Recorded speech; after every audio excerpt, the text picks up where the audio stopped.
Hello, everybody. Nice to see you all. It's good to be here with you online today. I'm very sorry for slight delays, but it's good to have the challenge of having too many people rather than having not too many. And this time around, as you can see, we are improving on capacity of the rooms, and now we have lots of languages accessible from main room, which is multi-languages room. I am at the moment with you, and those of you who cannot get to their main room, then please make sure that you choose your language. The link's already been shared on our official chats. So if you cannot, or if you know somebody who's trying to attend but cannot, please make sure that you share with them links so they can be added to the additional rooms. But on this room, those who are first, you have exclusive option to communicate with us. And today it's all going to be about communication, and each speaker will see the chat, all your reactions, all your questions. So I think it's amazing that technology works in a way that we today can combine all languages in one group. This is amazing. So please make sure that you also pay attention to the today webinar. And if you have any questions during the webinar, we will gladly answer them at the end. But let's start. I can see there are lots of reactions already in the chat, so I'm sure that people can hear me and see me very well. For those who are very new, my name is Mila Serdjukova. I've been in the company for now almost 7 years. It's been a roller coaster journey through the ups and downs, and regardless of what is happening in today's world, the company is still, going through its own challenges, but slowly but surely we're getting through our main mission, which is new economic evolution of the world. So I'm very happy to be part of our councils, part of the corporate environment as well. And I'm sure those of you who are here for the first time, you will learn lots of new and exciting information.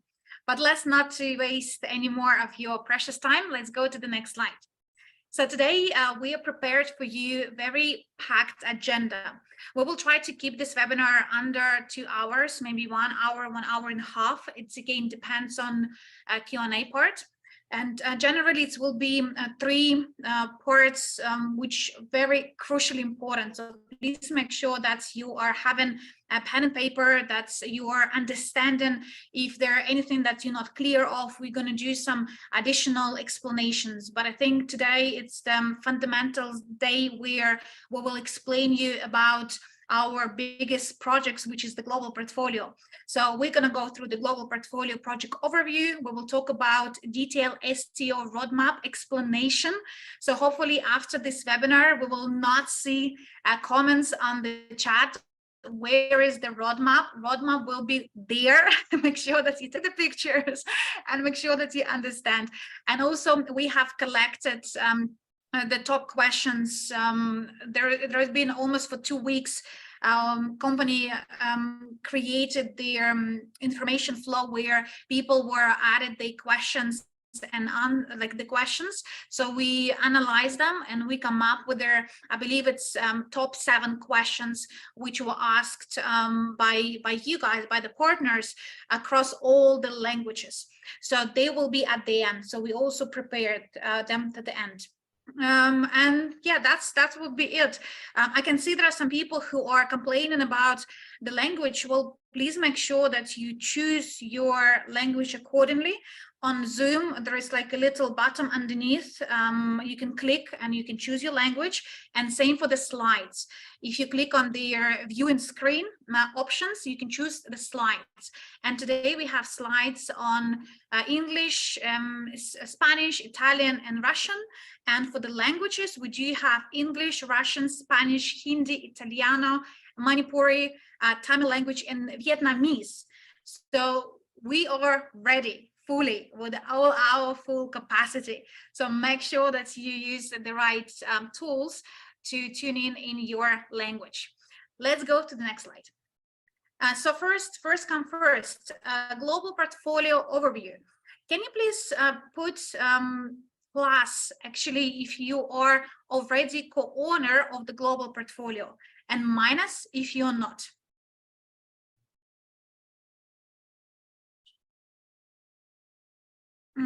Well, so far I only see pluses. I have not seen a single minus. Perfect, which means that all of the people which we have today present already co-owners of the global portfolio, which is great. And if we don't have the new people, then I will not kind of waste the time on pretty much explanation what it is. Then let's go to the next slide. And so the idea of the global portfolio was created more than 11 years ago. As you know, our founder, Andrei Havratov, when he shared his story, he talked about a new economic coalition of the world as the main mission, which will unite the people all over the world. An idea was to create the instruments, create the opportunity for ordinary people to participate in different projects across the market, possibility to become co-owner of the different assets, make sure that people get an access to the financial literacy. And I'm a big believer that today mass happening in the world, partially because people are not literate. And I'm not talking about getting education from the schools or universities. I'm talking about general education about financial and investment. So therefore, the Academy of Private Investor teachings and have an understanding what instruments you get yourself involved into is the really crucial for you to understand and to evaluate and to make the right decisions. Also, idea was to create the multiple income streams, because at the end of the day, if you look at the ordinary person and take in consideration, the craziness of the world and the lifestyle and different interest rates which are growing constantly, it is not that easier to save a lot of money on a monthly basis for investment. So therefore, we have created MLCI business vehicle, which allow people to create multiple income streams.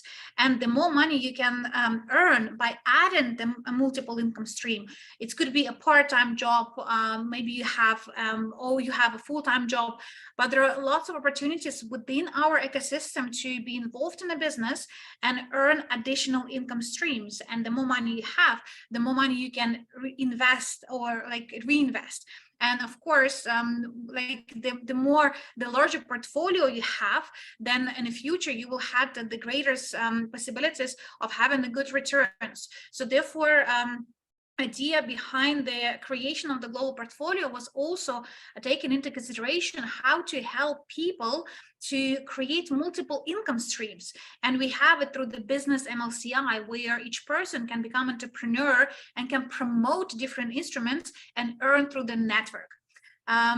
Also, we're talking about leaving the legacy and pass to the further generations. Since day one, this project will never make money fast.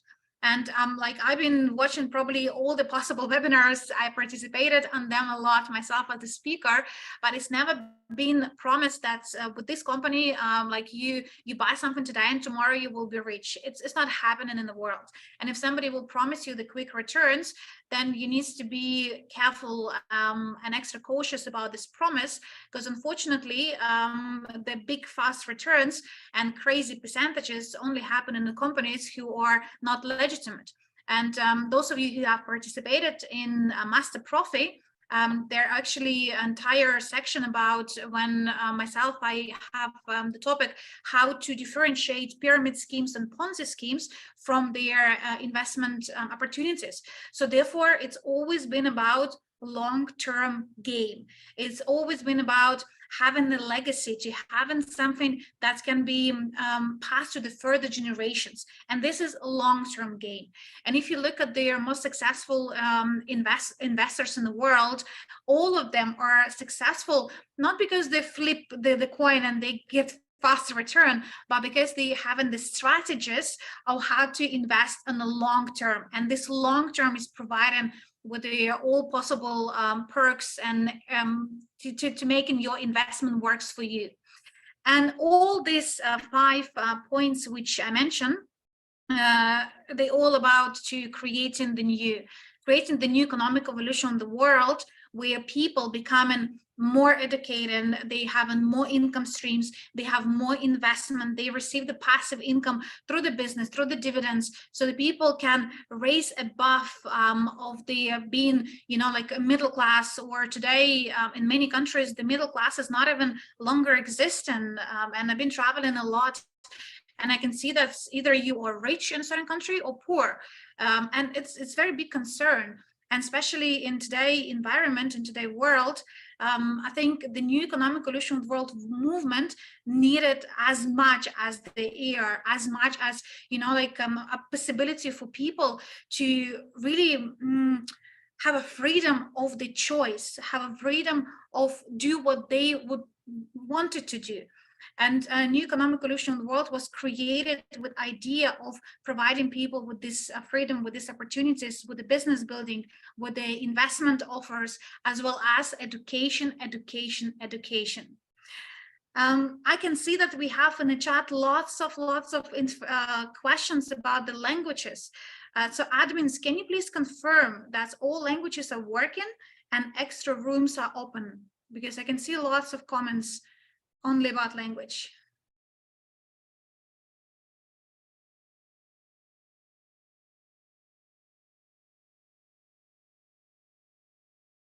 Administrator Yulia, can you please confirm that languages are all set and extra rooms are open?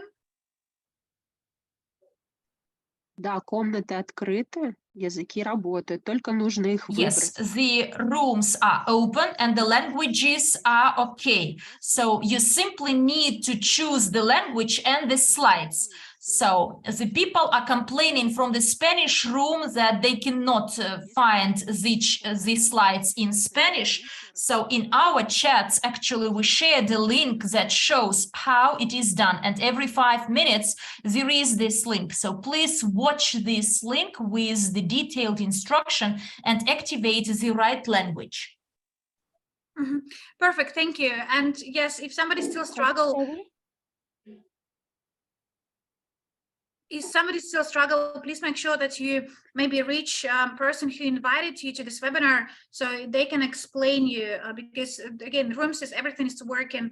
So let's now concentrate on your comments, related to the content, not related to the language, because languages are working, okay? If you struggle, make sure that you click on the instructions or speak to somebody who invited you to this webinar.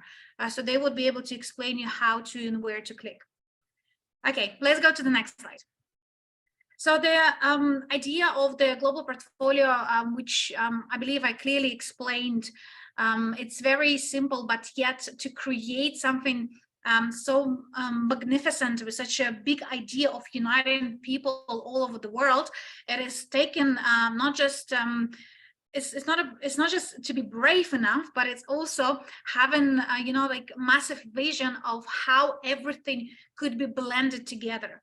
And as you know, our global portfolio, we have a different sectors. And this slide, probably some of you have seen during the event, and also during the closed meetings, you have seen all their explanation about each sector we have. But let's just go one more time. So the global portfolio consists from the transport sector investment, gold projects, fintech, real estate, equity, and education. So these are the main sectors which are there available today. And in each sector, there are multiple companies or projects which are part of this specific sector. So for example, innovative transport solutions. So this is one of the first projects we've been involved into, and those of you who have been in a company for more than 6 or 7 years, you probably remember the Discovery technology. So this was our one of the first instruments, which that's our idea of the new then expanded after this project.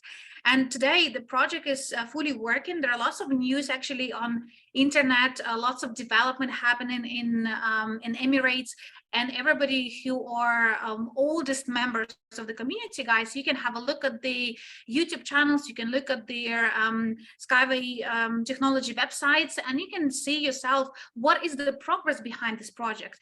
But I can reassure you, for the last few months, it's been like really like they're reactivating, and they are doing so many news and webinars and everything. So those of you who have almost lost the hope, again, don't make the fast judgment. Have a look at their company webinars and have a look what is happening. You will be amazed to see how much the project is actually progressing. In other projects, we have another sector is the gold related projects. So we had some gold in Ural, in Zambia, in Congo, Tanzania, and Ghana. And here you can see the different colors. So each color means that either the project is working, like Ural Gold. There are some news which will be coming hopefully in the next few weeks about the progress of this specific project. It's a positive news, so make sure that you watch the space. So therefore, the working projects, we put it in a green area. The yellow projects, these are the project on pause. And what I mean by project on pause, there are some projects who are, because of the political situations, they are not moving forward. There are some projects because of the economical situations, they are not being further invested into, and there are some projects like who are temporarily frozen. So we put them on the category on pause, and they are yellow color. So for example, gold in Zambia and gold in Congo, these two projects which are on pause, it does not mean that they not exist or they shut it, the project is shut it. No, it means that for example, at the gold in Congo, they used to provide with the monthly dividends, but they are not doing this for the last, I believe, 8 months because of some internal country situation. And it's nothing that we can influence on. This is a situation they have in their own country. And there are some people who constantly in contact with the representatives of this project, and they're giving updates. And hopefully by the beginning of the next year, Q2, the project should be up and running again. So therefore, we mark this project into the yellow area, that they are on pause because of some circumstances which are not in our hands. And there are some projects, we mark them in red. And red, unfortunately, these are projects which are not able to, we're not able to retrieve them. And again, one of the example is Yedo Cafe. So it was the nice idea of having our own coffee shops, and those of you who've been in the company for a while, you remember we had like different presentations. We have opened, I believe it was more than 10 restaurants in Belarus, we had in Kazakhstan and Russia, but then we realized that this business does not provide us with the returns we have expected. So therefore we exit this business. So there's some investment where the company not able to or doesn't see the further opportunity to be invest further in this project. Same like some piece of land in Russia. There are 3 pieces of land. They are there. The land is there. The documents is there. But at the moment, because the area where this land is under this crazy situation, so there, like we cannot continue the building and the hotels. So therefore, it's also this project been put completely on pause, and we're not able to retrieve it. We're not able to move it further with this specific project.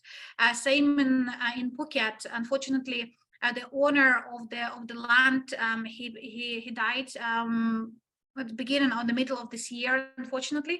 And now his wife, he's taken further entire family business, and it's going to be some time taken. So therefore, the moment we are not considering this project is completely it's completely frozen, and once everything will be sorted, then we can come back to this project when we have more resources and when everything will be dusted from the end. So you see, like these are examples which I'm just throwing you according to this table for your understanding. That's the green, these are the company which are working, which has a potential, where we have some movements happening, and these are projects which we see there a big potential into. There are some projects on pause because of the different reasons, and there are some projects which unfortunately stopped, which are in red. So I hope that this explanation give you a bit more overview. And can you please put from 1 to 10, from where 1 you completely did not understood, or number 10 when you understood that we are actually trying to rework on global portfolio and to differentiate where is our focus should be. What projects from entire portfolio we will be focusing from now on, which projects should be on pause, and what product we are putting on stop completely. Because this is the core understanding when we will, in the future, one of the questions will be about a price per security token. So you need to have understanding that the price for security token also will depend on those projects who are workable projects. So therefore, I'm happy to see 10, 10, 10, 10 in English room. And I hope that with this, bear this thought in mind, we will come back to this on the FAQ question. But these are the projects which you can see at the moment in front of your screen, the green projects where our main focus is located into. Again, can projects change the status with the time? Yes, they can. So today we are in November. So this is relevant for today. What will happen in next year? Maybe there are some projects like gold in Congo. They will be back to the business, and we will market in green.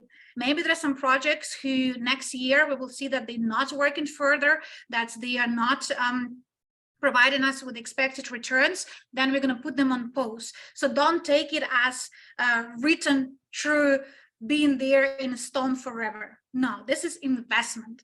And myself has been one of the investors in our company. I do have a different instruments I invest into, and I can tell you, like, my entire personal investment portfolio has changed on more than 70% for the last year, because some projects or investment options were taken away. Like I sold them, some of them I purchased extra, some of them they also completely on pause, and some of them I cannot even able to retrieve because some money is stuck in the countries where I don't have access to this country anymore. So therefore, like my personal example and what we see from this slide actually should help you to understand that this is not like fundamental information which will never change. It will change, and be ready for change. But this is the situation which we have today, and I hope that it's really clear for you. Let's go for the next slide. So now the most interesting part of today's webinar, today's session, is the STO roadmap. And for this part, I would like to invite our next speaker. I'll tell you a little bit of story. I have met with the STO box. It was in Dubai, one of the expo. We have Dubai Expo. It was this year, March, I believe. And I really like on this exhibition that there was lots of thought leaders, lots of companies who were preparing with a different presentations. It was a content-driven conference, and just right at the end, just last day, I was just about to exit the room. I saw they stand in the middle of the conference, and what grabbed my attention is it was written in the slide that we have invested 50,000 hours for the STO compliance. I was like, wow. Like 50,000, that's beat actually what we have invested into the STO. And I thought after all our ups and downs, we probably could call us, the experts on what not to do at the STO. But it definitely grabbed my attention to seeing somebody with very high expertise, and specifically in STO. And when I been introduced to Ross and Evgeny, for me it was something which I was waiting for so much, to have the answers on all the questions which been piling up. especially taking into consideration with so many jurisdictions we have. So therefore, our journey has started to first having a few meetings, having a few discussions. We shared with the guys what we have, and I still remember how, you know, like having this first meeting in the coffee shops, you guys tell like how you even managed to do this. You have so many jurisdictions, so many people, like we never seen the client like you before. And after now so many months we are working together, guys has helped us a lot enormously with our STO projects, with the utility projects, and there is another project is coming very soon. And I'm so grateful that Evgeny had a time today to join our webinar and to provide you with some bit more detail on our STO roadmap. So welcome, Evgeny, to our webinar, and floor is yours. Yes, hello. Can you hear me well? Yes. Good, Mila. Thank you for the introduction. Hi, community. It's already been a while, and it's great to cooperate. Thanks for reminding me how we started, and I know that now we have a couple of more thousands of research done, thanks to UniCrypt. And yeah, thank you. So let me introduce myself, and let's move forward with the roadmap and with the stages and what we plan to do in respect to the company. What are our thoughts and advices? So let's start with the fact that we started back in 2018. And we started with a kind of zero understanding of what's going on with the compliance. We knew that the blockchain is something massive that is going to come to change the technology, to change the life, and to change the financial system in one sense. But we were so keen in entering this space, and we had so little knowledge. And given the fact I'm a serial entrepreneur and I'm also a tech guy, we looked at this as a potential opportunity of let's build a company, let's do something from scratch, where we would do two things. We would first of all develop the concept of tokenization, because it's not about, okay, if we look at the tokens, there are different types of them, but mostly should be recognized two types. If it's a security token or any other. So back at 2018, we looked at especially the security tokens and say, okay, guys, so the world consists of assets, and these assets are now nobody knows where from the registry standpoint. Who owning these assets? It's absolutely non-transparent. So why don't we move these assets and provide the technology where these assets can be moved to the blockchain in order to do the following? First of all, is the clarity of the ownership. It's an easy, there's a lot of advantages to that. So we started to dive deeper into the regulations, into the technology, into the peculiarities of different laws and regimes around the globe. And 4 years later, we are now having 4 products. 2 of them are live, fully compliant for security tokens. We have clients all over the world. We have already 13 clients that have already done STOs with us, with the technology provider, and they leverage our knowledge, because we're not a financial advisor, we're not an audit company, we don't have any financial licenses to validate the data. But what we have got and what we're focusing on are 2 things: is the technology to build the tech that would make all the security tokens compliant, and we provide competence and consulting, because when big businesses come to us, well, the first question is not about tech, it's like how these guys is possible. So we make it possible, and we bring this possibility to the technology. May I have a next slide, please? Yes, and something from this I have already mentioned. So we started back in 2018. That's that slide within 6 STOs live. It's a bit outdated now. It's 2 times more.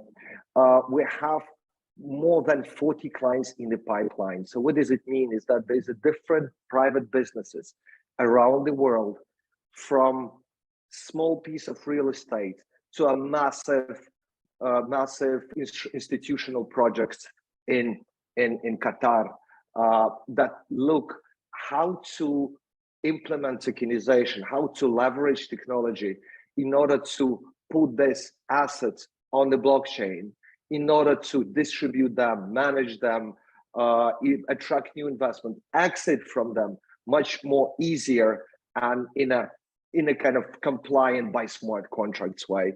And again, to do so, we have already implemented 3 projects. The 4th one, I will tell you more at the end of this, at the end of my part.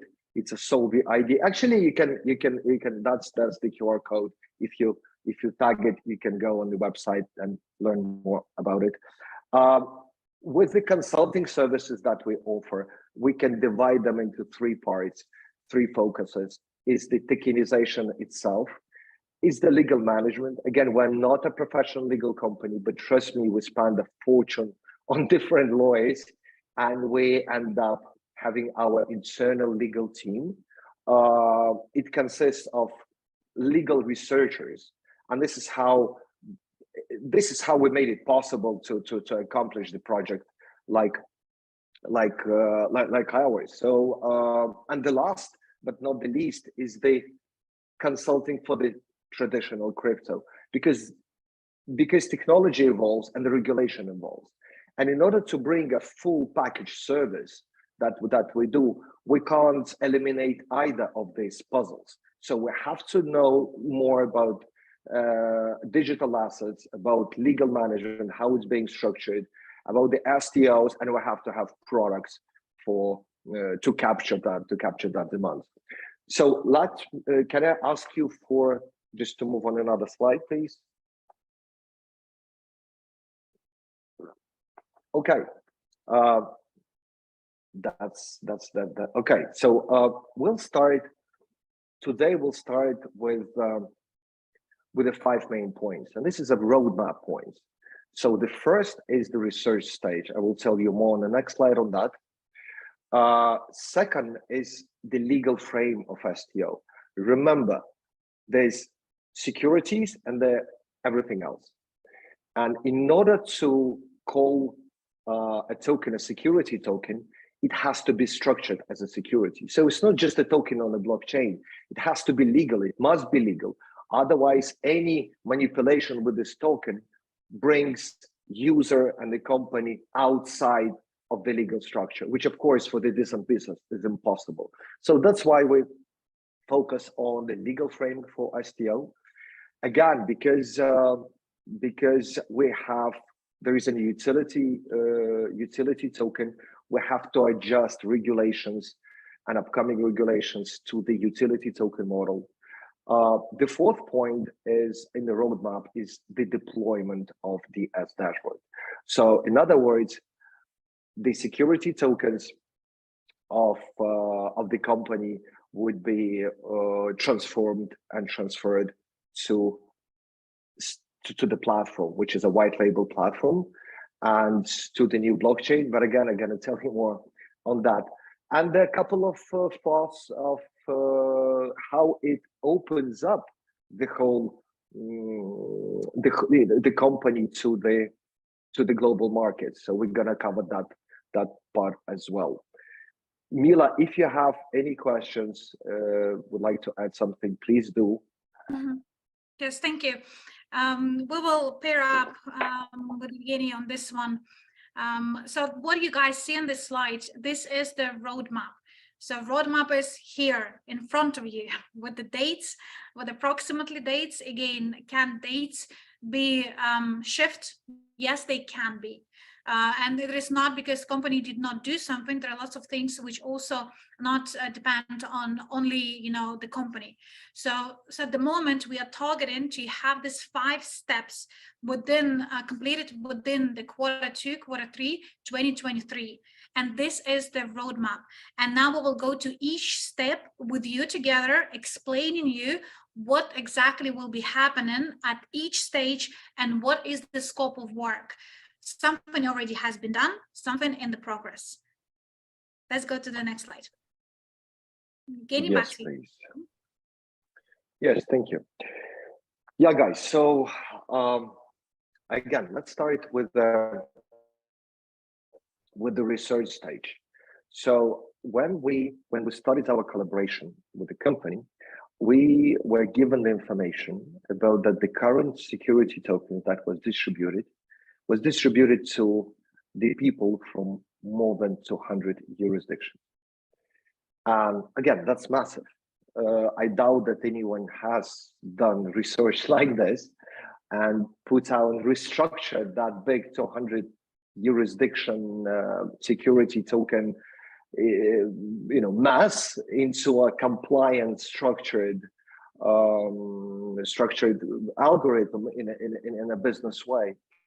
And the challenges that come into play are the legal frameworks, because it's not only the general framework, you have to dive into every single jurisdiction and to look if it's okay for people to manage and to have security tokens. Again, come back one stage before. Security token, it is a security. So all the investment rules apply and all the regulations apply. And it's impossible to have a security tokens without obliging to the framework, to the legal and regulatory framework. So we have to. Our first stage was to adjust the structure of those security tokens to meet regulation standards. And what you can see here is our proposal, and it's not only our proposal, that's the general information of how legislation in different countries positioned towards security tokens. So we can see green, yellow, and red. In green countries, they are absolutely fine when investors are, first of all, investing into security tokens, receiving dividends, interest from those security tokens, sell those security tokens, pay taxes on those security tokens. So there is absolutely clear regulation on what a person should do, an investor should do, and we shouldn't do. So that's fine. When we talk about yellow countries, we understand that the security tokens are not prohibited, but at the same time, they're unclarity. There are no special legislation, there's no special rules and regulations on how security tokens would be treated in those countries. And unfortunately, a lot of countries around the world are in a yellow zone. Why? Because crypto and technology and the blockchain moves fast. And in order to regulatory adopt to those changes, there should be a focus. Of course, with the green companies, with the green countries, they do their best to cope with this technology. With the yellow, we don't see much of the legal framework, but again, it's not regulated. It doesn't say it's prohibited. It says there may be some issues and there's some unclarities. So we don't know what's going to happen in those countries. Some of those countries may fall under the red flag, and some of them may become green. So that's still up to them and kind of to decide. And of course, there is a red countries. Unfortunately, those countries have been recognized as the countries where you can't have a security token. Moreover, regimes and political regimes frame in such a way that's being impossible. So unfortunately, investors from red countries would not be able to invest and to manage security tokens. The last point I would like to mention on this specific research stage is not only to analyze that 200 jurisdictions, not only to give our advice, but also to say what would be the best jurisdiction from which we can issue and manage those security tokens for all of these countries. What is the mother company? What is the main company that will gonna be issuing those security tokens in a compliant way? And the answer is BVI. I know it's not on the slide, but I know that there is a question from the community, so I'm kind of preventing those questions and being proactive on that. British Virgin Islands. The reason why we have proposed to structure on the BVI is that because the registries on the BVI company are self-maintained, which means that every time somebody is buying a security token or selling a security token, a company should not report to the government. There's no reporting every time somebody buys and sells, which eliminates the hassle and the legal hassle and the paperwork from the companies. And we offer, it's not only for this case, most of our clients, and we have clients from United States, we have clients from England, we have clients from Western Europe.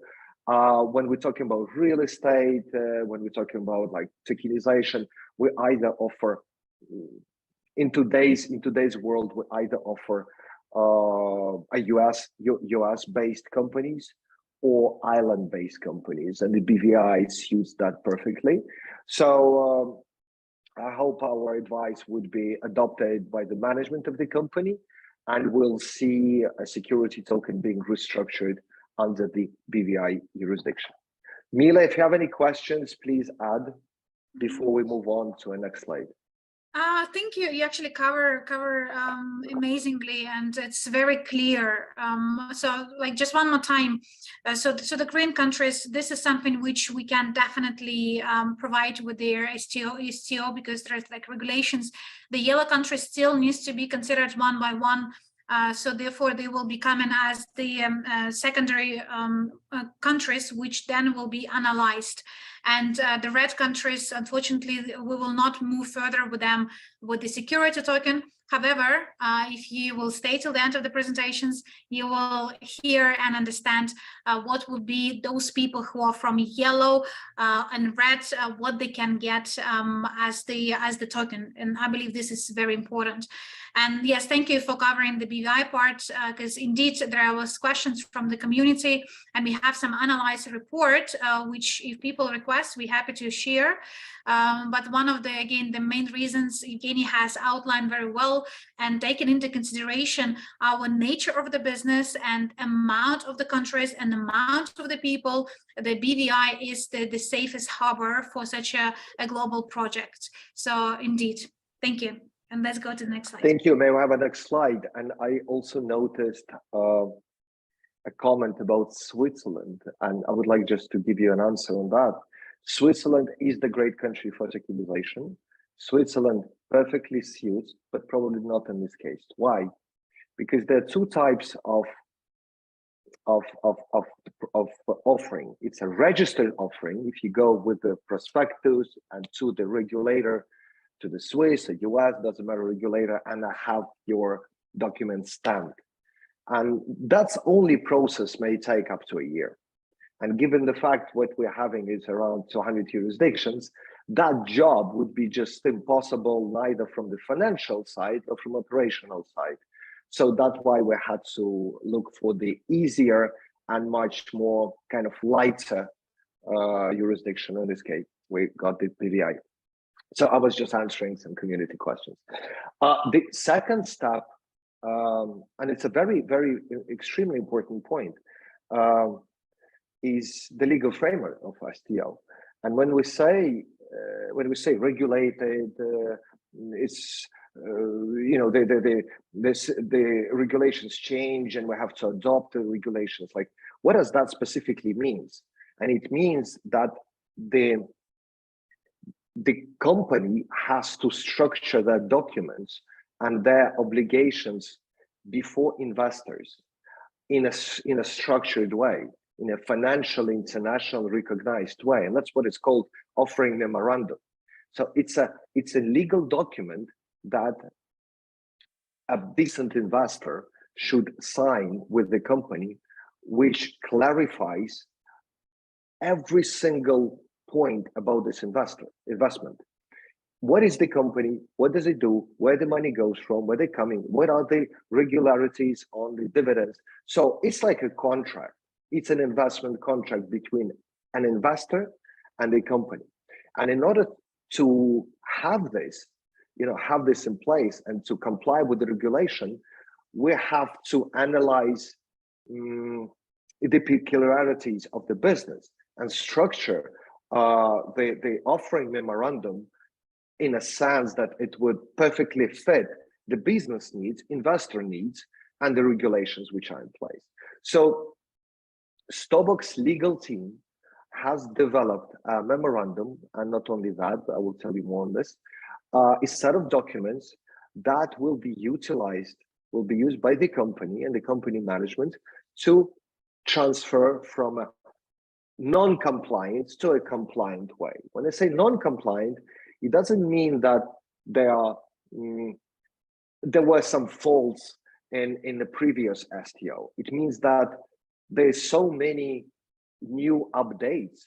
There's so many international, small things about legals that because we focus on that. We know how to bridge that gap. So our STO's task was to bridge that gap in order to make the offering of WCRU compliance and meet international regulations. But it's not only offering memorandum. We also did and proposed what is called a security token purchase agreement. That's something that has to be done.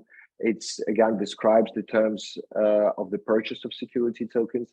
There are some minor but very important documents like private policies, AML policy. Again, like look inside into AML policies. It's an anti-money laundering, and it's very important that people are not using companies' tokens to launder money. It's because it opens the risks. So all of the community, it opens risks to the issuer. If their tokens, if their securities, if their funds, if their investors use these assets to money laundering. So in order to prevent this declaration of what can be done and what can't be done should be in place. And that's exactly what we did.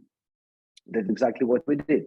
Along with the terms of use and other documents. So in other words, STO's team for the last, Mila will update if I'm wrong, but for the last 5 months was focusing on consulting and creating a legal framework that will suit the company in its best, in a best way, and we did it.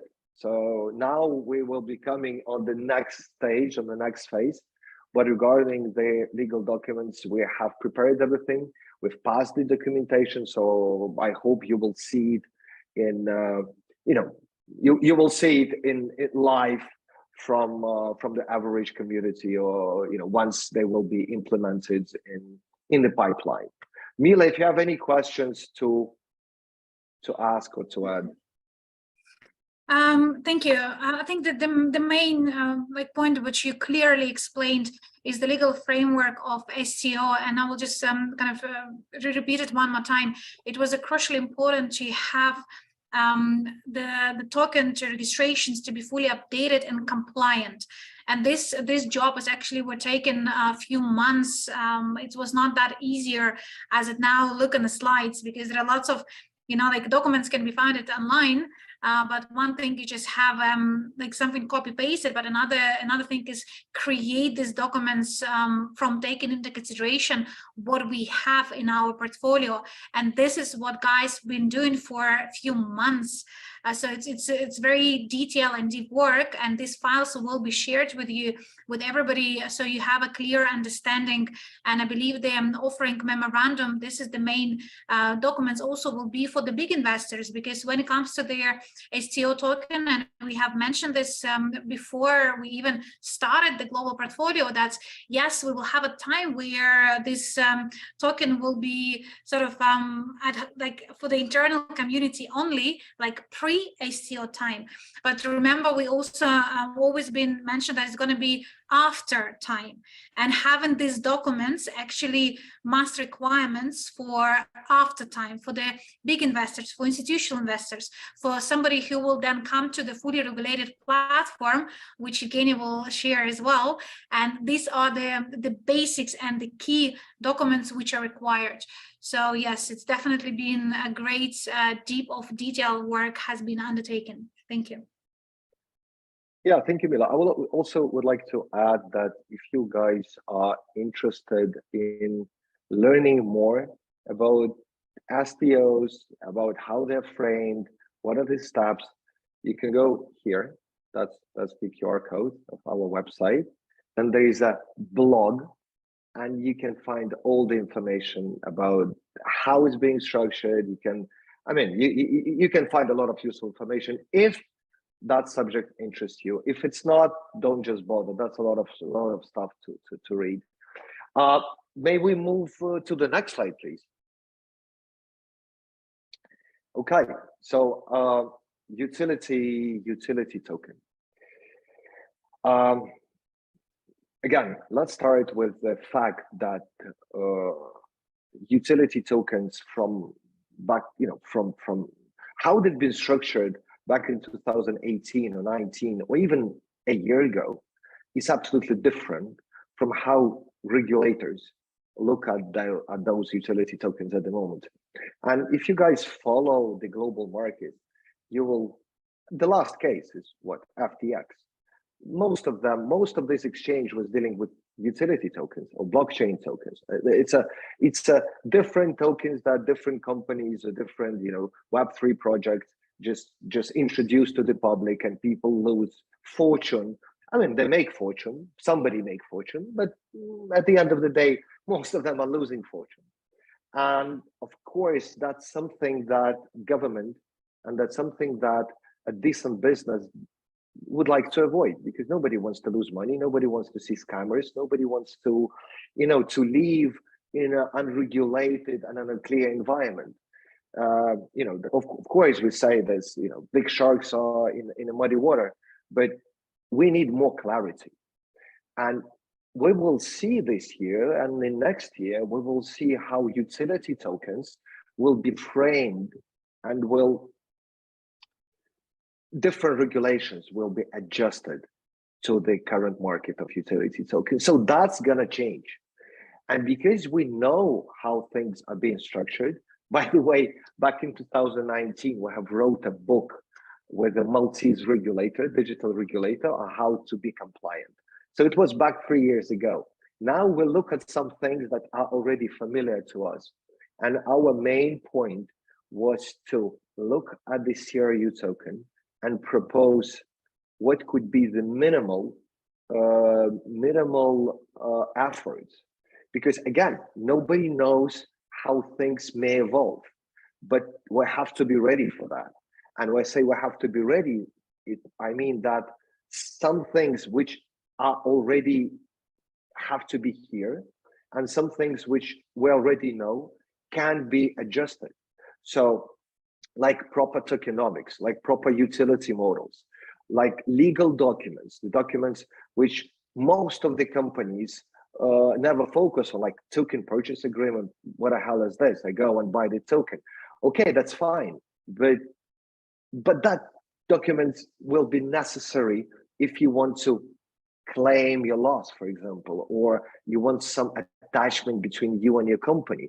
So it's not just about purchasing a token and then saying why I don't receive so many access.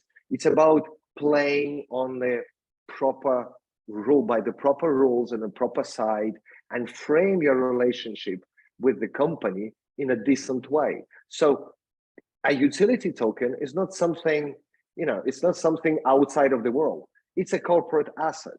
A company sells this, offers these tokens for the certain reasons, and that reasons and that offering also has to be structured, and it also has to be framed in a sense that once the regulation will come tomorrow, at least we did everything correct today. And we have that opportunity. And again, STOWOX in this specific section, we have provided, we have looked at the different legal opinions, how we could add value to the company, to frame the existing utility tokens. And that job has been done. So I mean, it's in the process, in the constant process of development, but it's being done. And of course, it would be done. So Mila, if you have any questions on that, please cover. I think also utility, what is important to understand here, guys, and back to the list of the countries we have. So the green countries, they would be able to receive security token, but countries who are yellow partially and red, they are not be able to receive security token.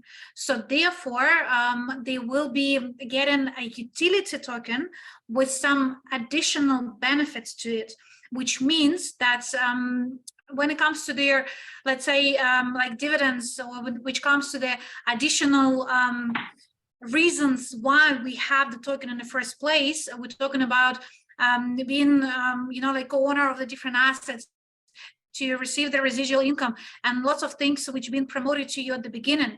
So bear this in mind. We wanted to adopt some of the benefits for security token for the utility token. Of course, legally, it will be completely different way, because legally we cannot just copy paste STO regulations to the utility regulations. That's why they are different in the first place. But from the company point of view, there are going to be additional changes done in the utility token development. So those countries who are not able to get security token, they will be getting a utility token with additional benefits. And this is one of the also important for you to understand, that we are not just taking people out of equation. We understand that we have 200 jurisdictions, and this is how Andre envisioned it from the day one, to have a global business with so many people. But we need to be realistic, and we need to understand that everybody receive the instrument which is compliant with the countries. And if the countries who cannot get the STO token, this will be wrong from the company side and wrong from the client side to own something which they will not be able to report to the local regulator, because then the company will have the trouble and the client will have trouble.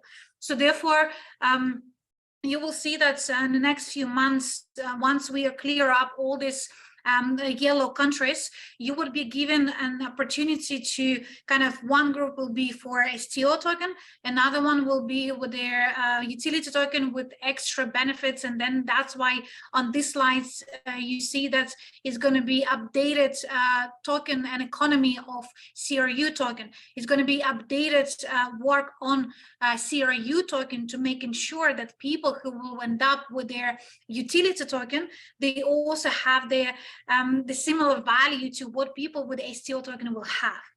And this is one of the core facts which we discussed with the STO at the beginning, because we said, like, well, we understand that we have so many people all over the world, so many jurisdictions, but we don't want to just, become the company for only exclusive countries. We want to have entire world. We want to fulfill the promises to the people so they can receive this, future dividends. Okay, they might be called not a dividends because in utility you don't have the dividends, but they're clearly a way how we can still work with these people. And yes, we can, and this was the most important.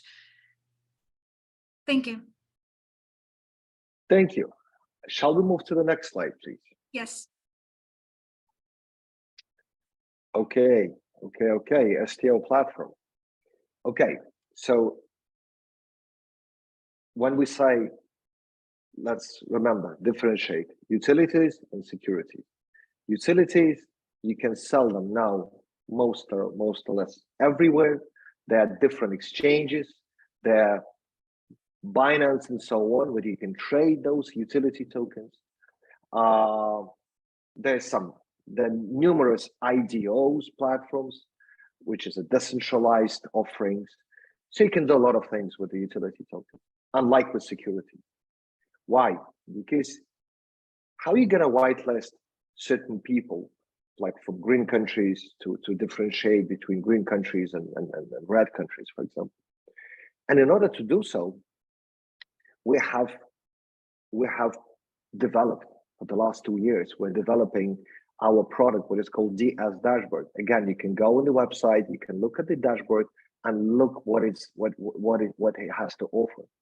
And what we did is the absolutely compliant Web3 blockchain-based architecture of how we can, first of all, move the asset from the paper-based to the blockchain-based.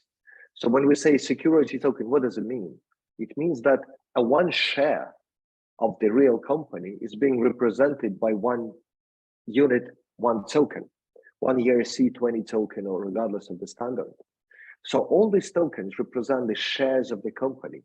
And the platform is the environment where anybody can log in, where they can pass KYC, because it's extremely important to know who your shares belong to from a corporate perspective. They cannot belong to anonymous people, unlike Bitcoin.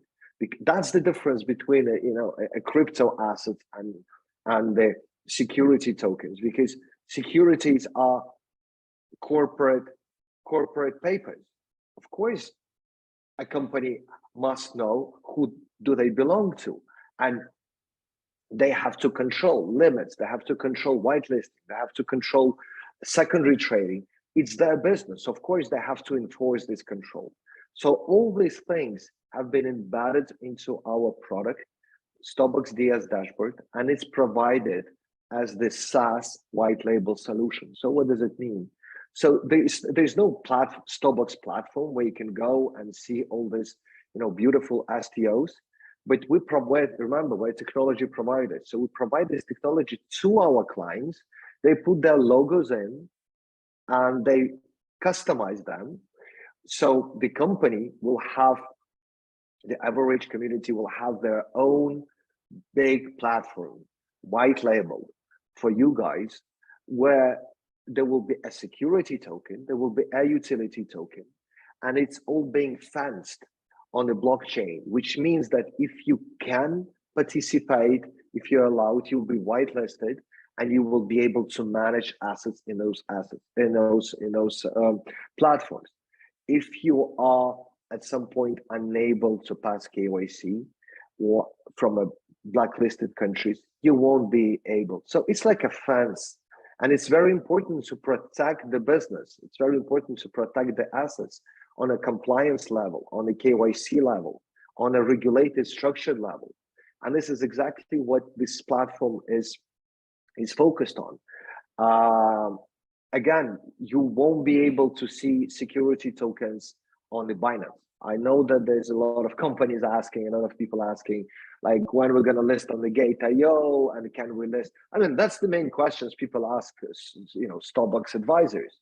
When it's listing? I say it's impossible to list security token unless you list them on the security token exchange. And of course, we have partnership with all of them. But in this specific case, I will tell you a bit more on the next slide about the decentralized trading and what we're going to do.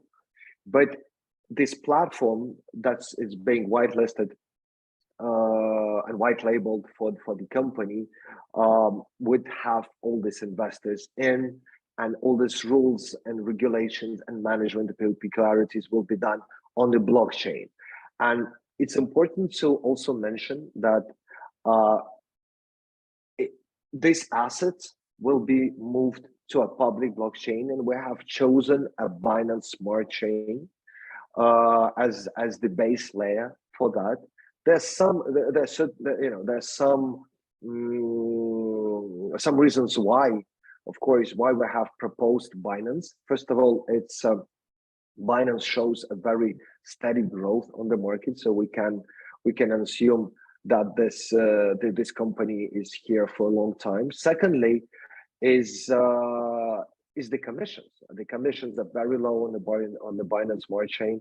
We know that when it's at its peak, the commissions for Ethereum were reaching tens or sometimes hundreds of dollars for every transaction, which cannot be acceptable in the case of the average in the case of this business. So we have deliberately proposed Binance Smart Chain, And we have already, we have everything in place. Our DS dashboard is fully compliant with the Binance Smart Chain, and our secondary DS swap is also fully compliant with the Binance Smart Chain. The last thing I would like to mention to you here is everyone that, again, I told you that we're not only developing, we're researching and developing. And today, with the necessity of regulation, with the amount of people that are entering security token market, we identified a new business.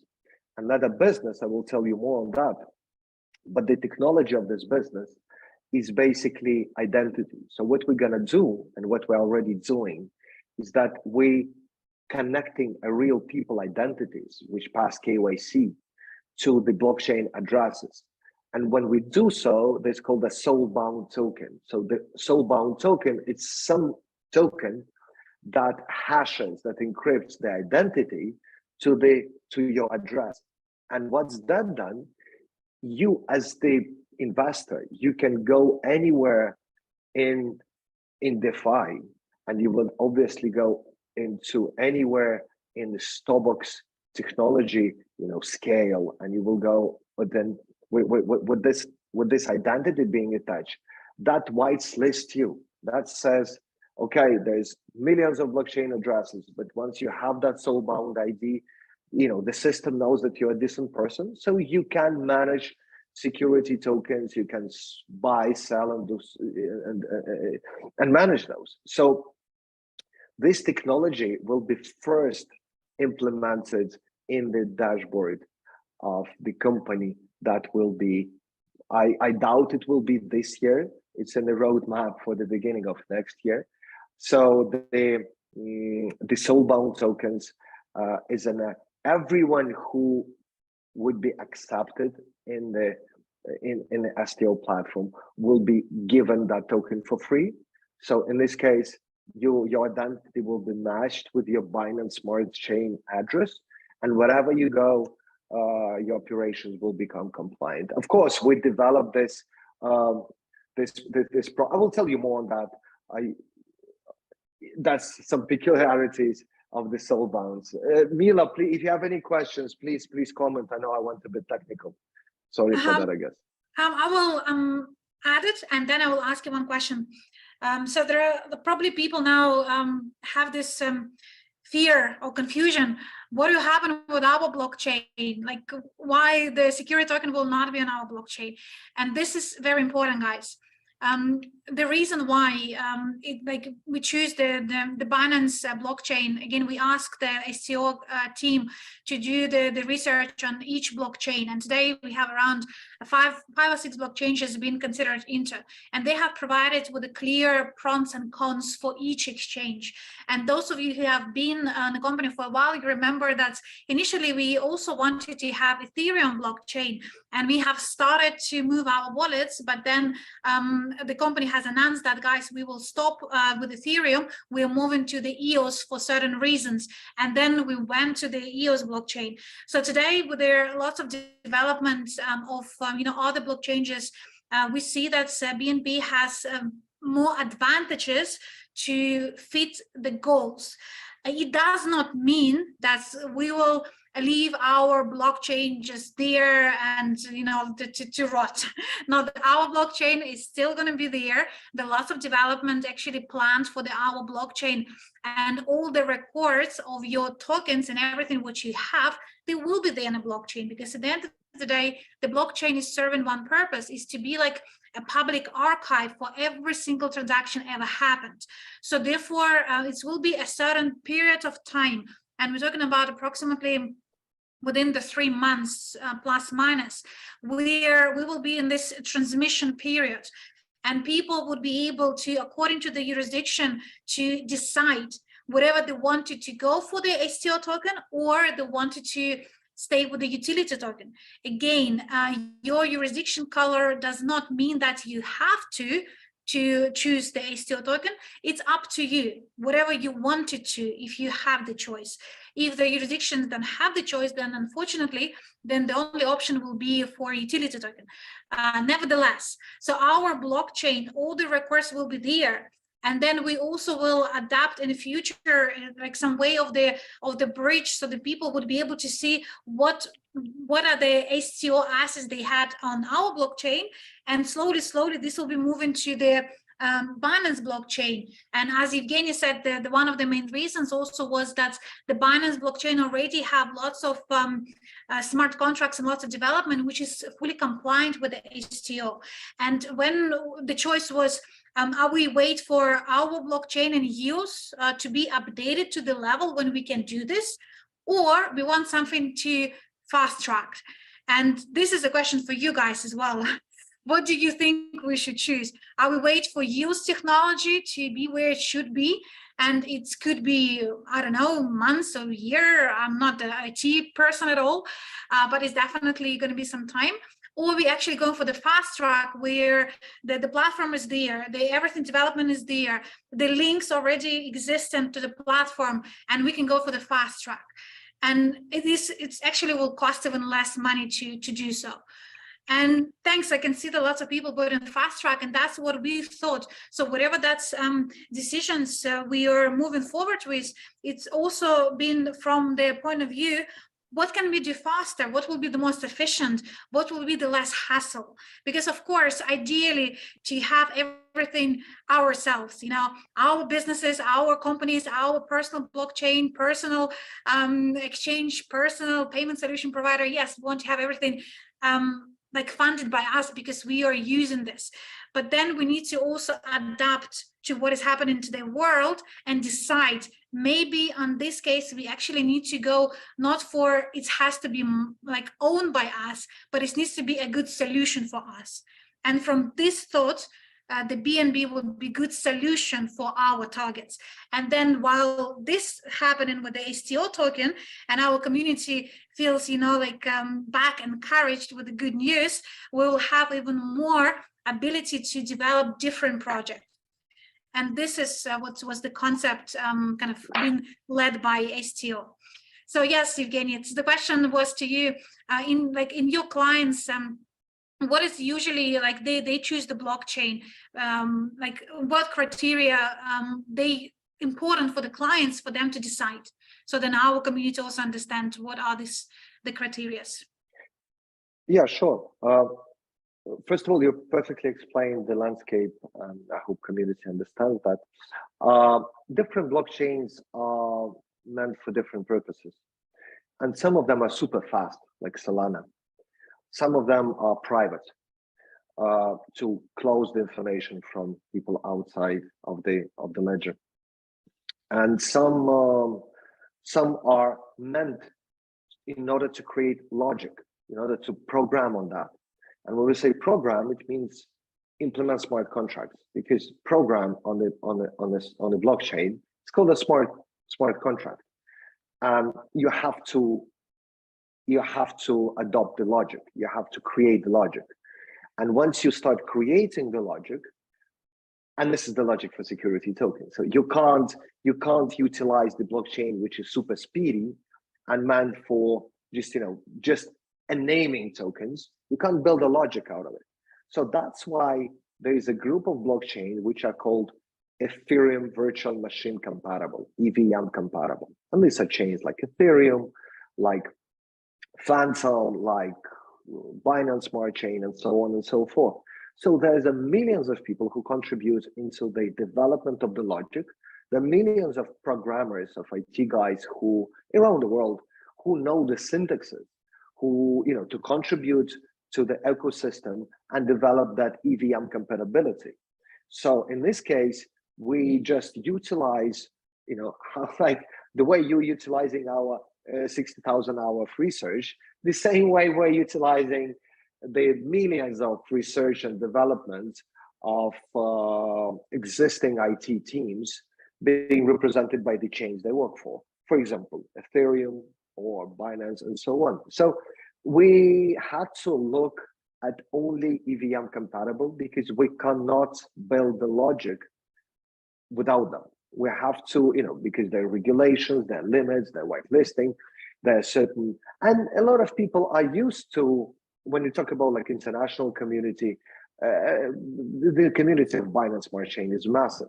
So what we're gonna do by doing that and proposing that, we're gonna create an additional exposure for our clients. And coming back to your question, most of our clients use either Ethereum or Polygon. It's a level 2 blockchain, easy, very simple to implement, and it's really decentralized. It's also potentially a good option, but we end up choosing a Binance. And again, some companies prefer Binance Smart Chain for the sake of the smart and low commissions. So the commissions are really low on that chain. Again, all the transactions that happening on the Binance Smart Chain will be hashed. So in case something goes wrong, which we probably will never happen to Binance, but anyway, we have that ledger of the ledgers. So we will have that registry. We can implement the same logic, and it will take us very little time to implement the same technology on the other EVM compatible. So this cost of shifting to another blockchain is much less if we choose an EVM compatible. Unlike if we choose a best Corda, whatever, C3 private chain, and then something goes wrong, the logic is built for their chain. So we cannot just simply take out the code and implement it somewhere else. So it's a lot of things which have to be taken into consideration. And again, I think Binance is the great choice. Thank you. Thanks, Evgeny. Let's go to the next Shall we slide. move to the next? Yeah. The last part of the final part of that transformation that we are facing is how we can unlock those assets. And yeah, because it's a security token, there are certain rules and regulations how they should be traded. And there's only two ways of trading securities. It's a centralized way or decentralized way. The centralized way, if you look at this, what the hell is this? Imagine NASDAQ. That's a centralized way. There are securities, there are papers of big companies. Look at the New York Stock Exchange, you look at the London Stock Exchange, you look at the Swiss Stock Exchange. All of this is a centralized venues. Somebody are responsible for that venues. That's a multi-billion-dollar companies that what they're gonna do, or what they're doing, they're basically allowing your company, your security to be listed.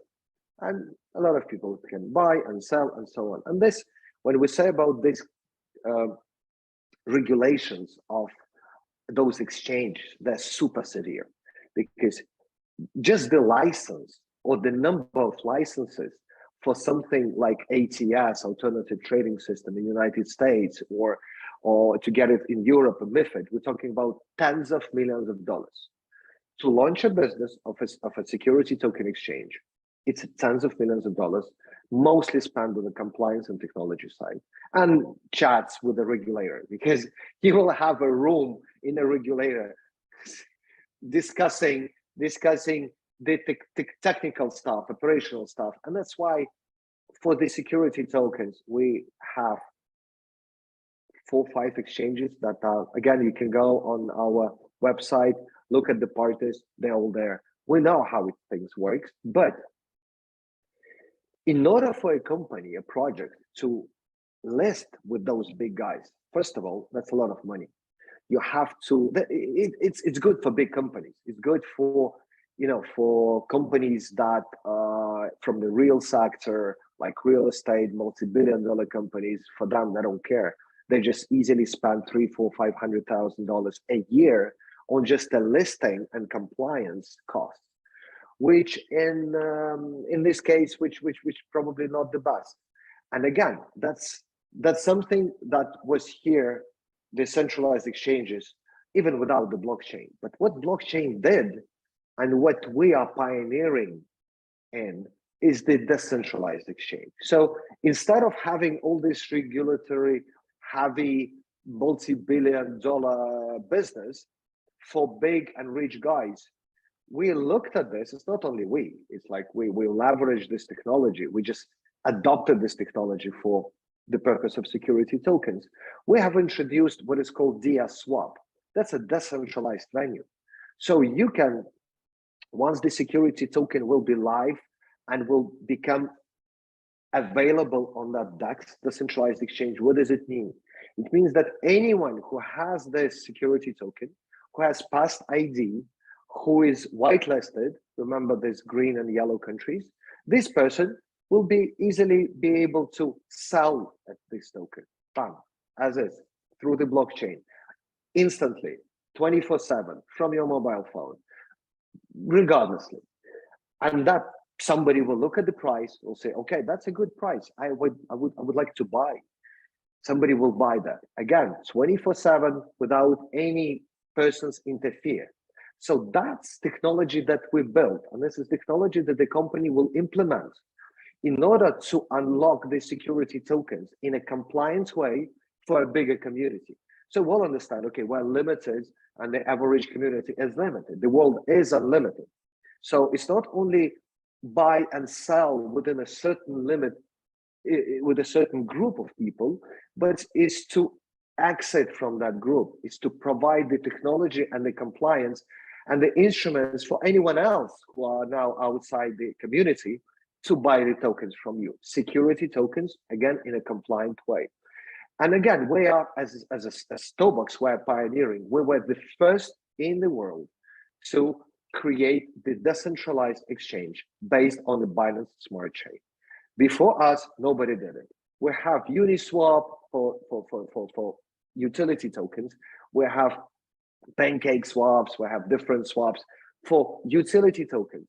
They're not meant for the compliant assets. They're not meant for security tokens. So we took that technology, we changed that technology to meet the standards and the compliance. Again, we know what we're doing.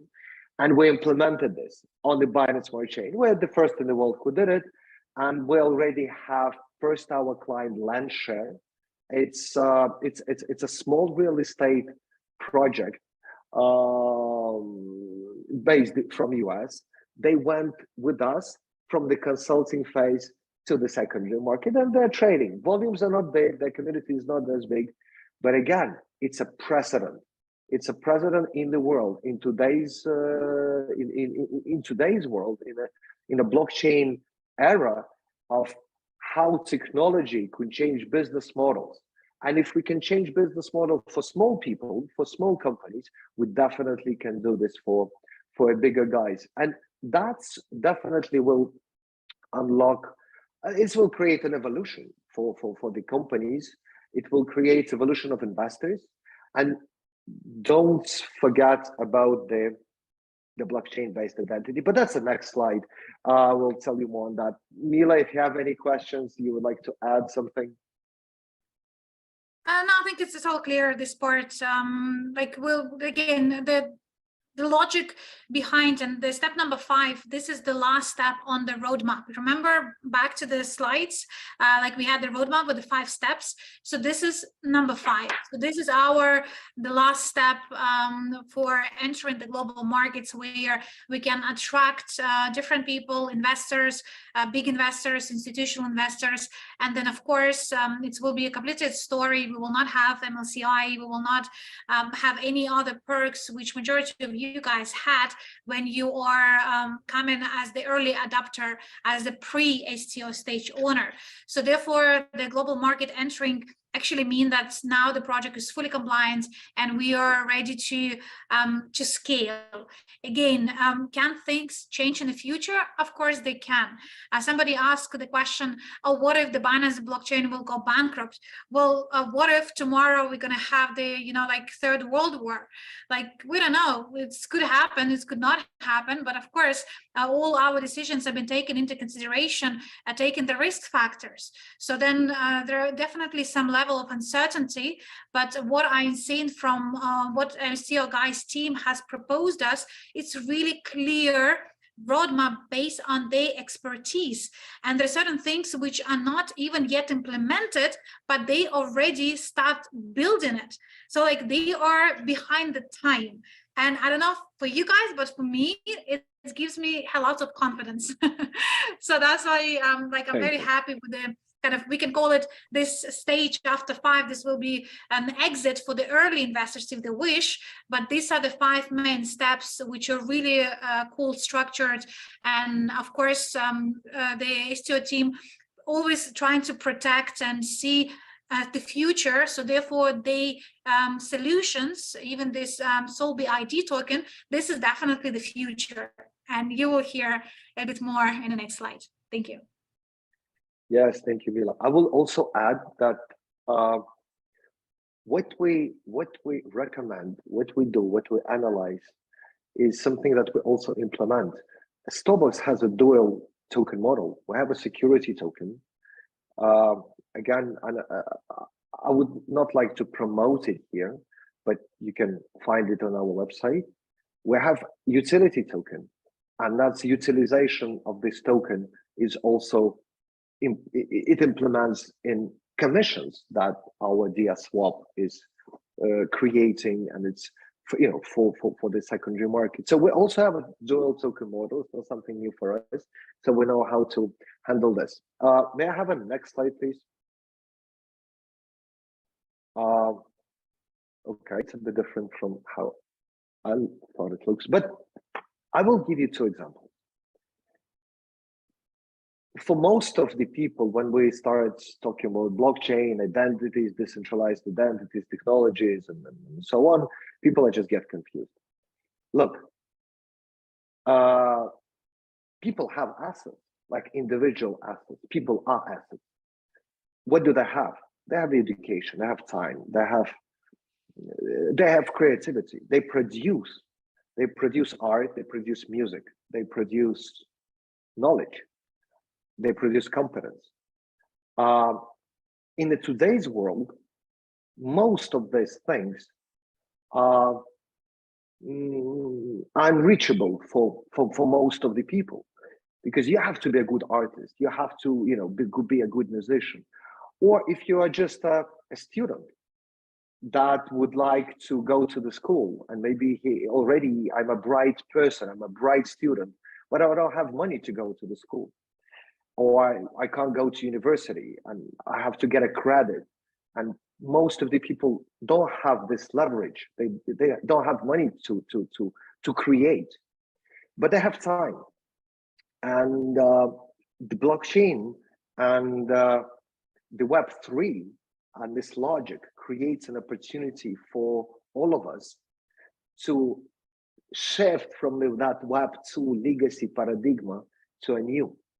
When I say new, what does it mean? It means that once you create your identity on the blockchain, you say, okay, here am I'm a decent person. I went on this, all these checks, and this information is being encrypted and put on my chain, on my address. The next day, what I can do, and this is what we're building, you can say, I would like to tokenize 1,000 of hours of my expertise. I'm an expert. I would like to tokenize that hours, and this hour may cost $20. So I will already be able to fundraise $20,000 just by offering that hours to the community. But what brings the compliance into the place is that I'm not just an address. I'm a human being, and I was verified by Soulbound. And Soulbound gets this credentials, and when I offer a security token which is backed by my time. And I will just give you again. There's multiple of examples. You may think of those examples by yourselves, but I will give you more clear. Is that we can now, being identities on the chain, not just the wallet, create content, create financial instruments. I would like to tokenize time, or I created that song and that song belongs to me by the blockchain. I don't upload it on YouTube and then sue. How many of us ever sued with big guys about the friction on who owns what. But Web3 is about you control your identity and you control your content. So we believe that the content that that people generate could be attached to their identities. In this case, this content always be belonging to people, and you can monetize. You say every time you click, every time you watch, there'll be a token, a reward token, which I will I will generate as a human being. Or in a case of an education, that person collects $20,000 from from the community via YouTube, and he sells his hours. He goes to university. In 4 years later, his hour doesn't cost 10 bucks any longer. It costs 200 bucks. So you as an investor made 20x just by allowing this person graduate from a premium university. I'm sure that millions of people around the world that would leverage this technology to get their education and then cost more. And that's something that we build, and that's something we also believe. It's not only the company's assets, which could be tokenized, but it's a personal asset, and it starts from the identity. So we're starting this this unique project. We are aiming for bigger communities. Of course, we will be implementing a utility token. There will be a security token for this project. We will be launching it later this month from the different sales. But again, we will discuss that with the management of the company, and we'll be happy to join our forces and provide average community a unique opportunity to to participate on a very, very early stage. We are not dependent on the community at the moment for this project, because we're developing. We're always working on the tech side, but it will be great to share that that ideology, that roadmap with you, and we'll be keen if once you participate that, because I think a lot of people here, I mean, this webinar will be seen by probably tens of thousands of people, and that may click. Not just as an investor, but it may click as a human being, because I would like to tokenize my hours, and I would like to collect money now, change my life now, and then pay for the rest of the time. And again, we make time a perfect collateral for the human beings. I know it's a bit tricky, but that's why we're aiming. So thank you, Mila. Thank you. Thanks a lot, Evgeny. Guys, can you please put from 1 to 10 again how clearly you understood the roadmap which been presented by Evgeny and STO team, where 1 is not clear and you're confused, and number 10 is all clear and you understand it's very well. Of course, if you're somewhere in the middle, also please make sure that you put the number, because it's very important for us to understand that actually majority of people understood. And I think these 5 steps, one by one, we will be happily ticking together with our community and moving forward to our STO token really make and become the biggest into the world of the STO tokens. Also, we're going to have like additional webinars about the Soulbound ID. I see there are a few questions about how and when and what. Don't worry, this will be answered. It's just not the subject of this specific webinar, but there is a great idea behind this token, and it's really will help us to also meet our targets with the STO, and especially with the utility, because there are some things which STO guys team offered us, and I believe this will add enormous value to their CRU token. So watch the space. And now we're going to move to our final part. I hope you have some energy still in your guts. I know I promise that will not keep you longer. It's been 1.5 hours already, but we will try to squeeze now. But the third part is definitely one of the most important. I hope you're ready. Give me some reaction that you're ready for the part number 3, because it's going to be one more speaker who I would like to present. Myself, Evgeny, we still will be here to answer together. But this speaker, let's go to the next slide. is the person who been with the company from day one. He's the one who actually put some fundamentals into their development of their English-speaking countries and communities, but not only. And he's my dear friend and person who stays stronger no matter what. He's a great example for all of us. So now I would like to invite to the stage our dear Armand Murnieks. Armand, floor is yours. Hello, everyone. So thank you, Mila. Guys, do you hear me well? Press 10 if you hear me very well. 1 if you don't hear me at all. Great. So Mila, Evgeny, very, very great webinar. And I did a lot of notes. And I know that there are people who've been waiting for it, and I'm really excited, by the way, to be associated in this company and work with those people, with that team. But my topic today is about this.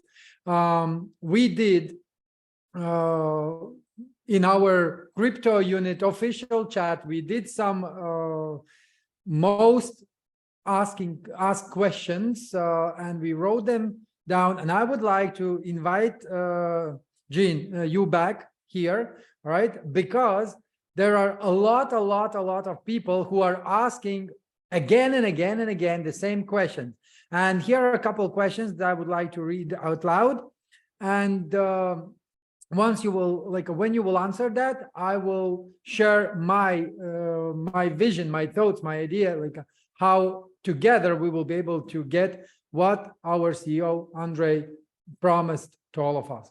So the first question is, what will happen with the partners who cannot get STO token for one reason or another? Please.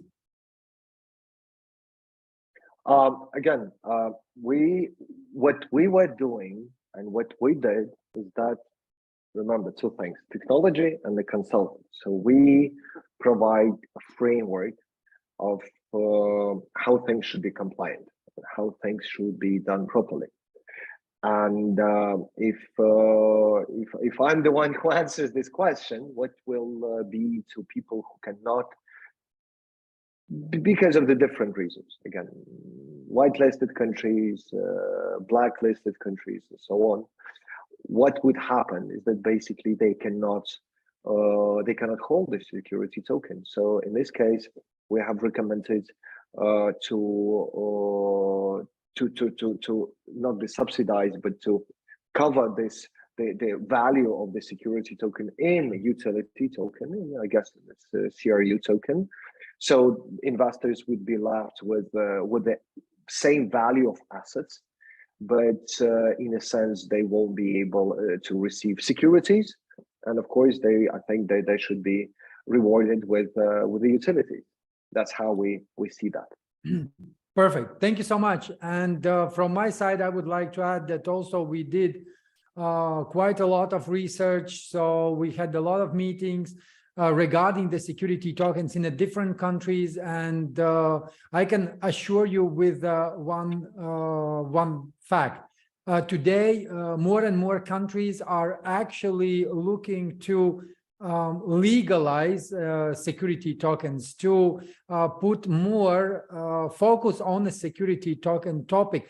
And even those countries who are right now, by one or another reason, are not ready to accept security token.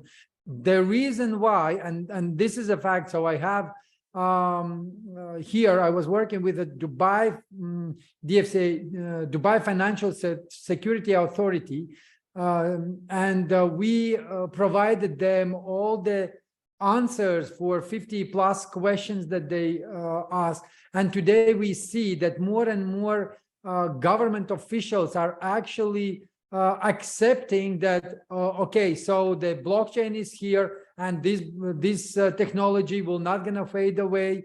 So we need to start to more frame it and make it traceable. And that's why security token, and this is one of the article that I read, I believe that was somewhere on STO market official resources. So they were talking about that STO last year it was $1 billion, and this year you correct me if the figures changed, but it's already $15 billion. And by 2030, the predicted value of the security token market will exceed $161 trillion. $160 trillion. So this means, Gene, what you are doing, I salute you, because this is definitely that road that will have success and all the perks, you know, in the future for everything that you are doing today within this security.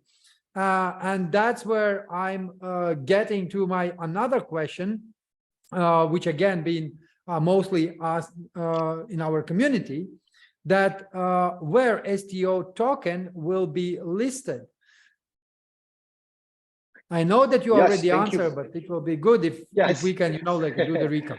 It will be listed. Of course, it's up to the company to decide where it's going to be listed in the long run. But what we have already outlined, what's already in the roadmap, is that it will be firstly listed on the STOBOX DS Swap decentralized exchange. That's the main. Why? Because it makes it compliant.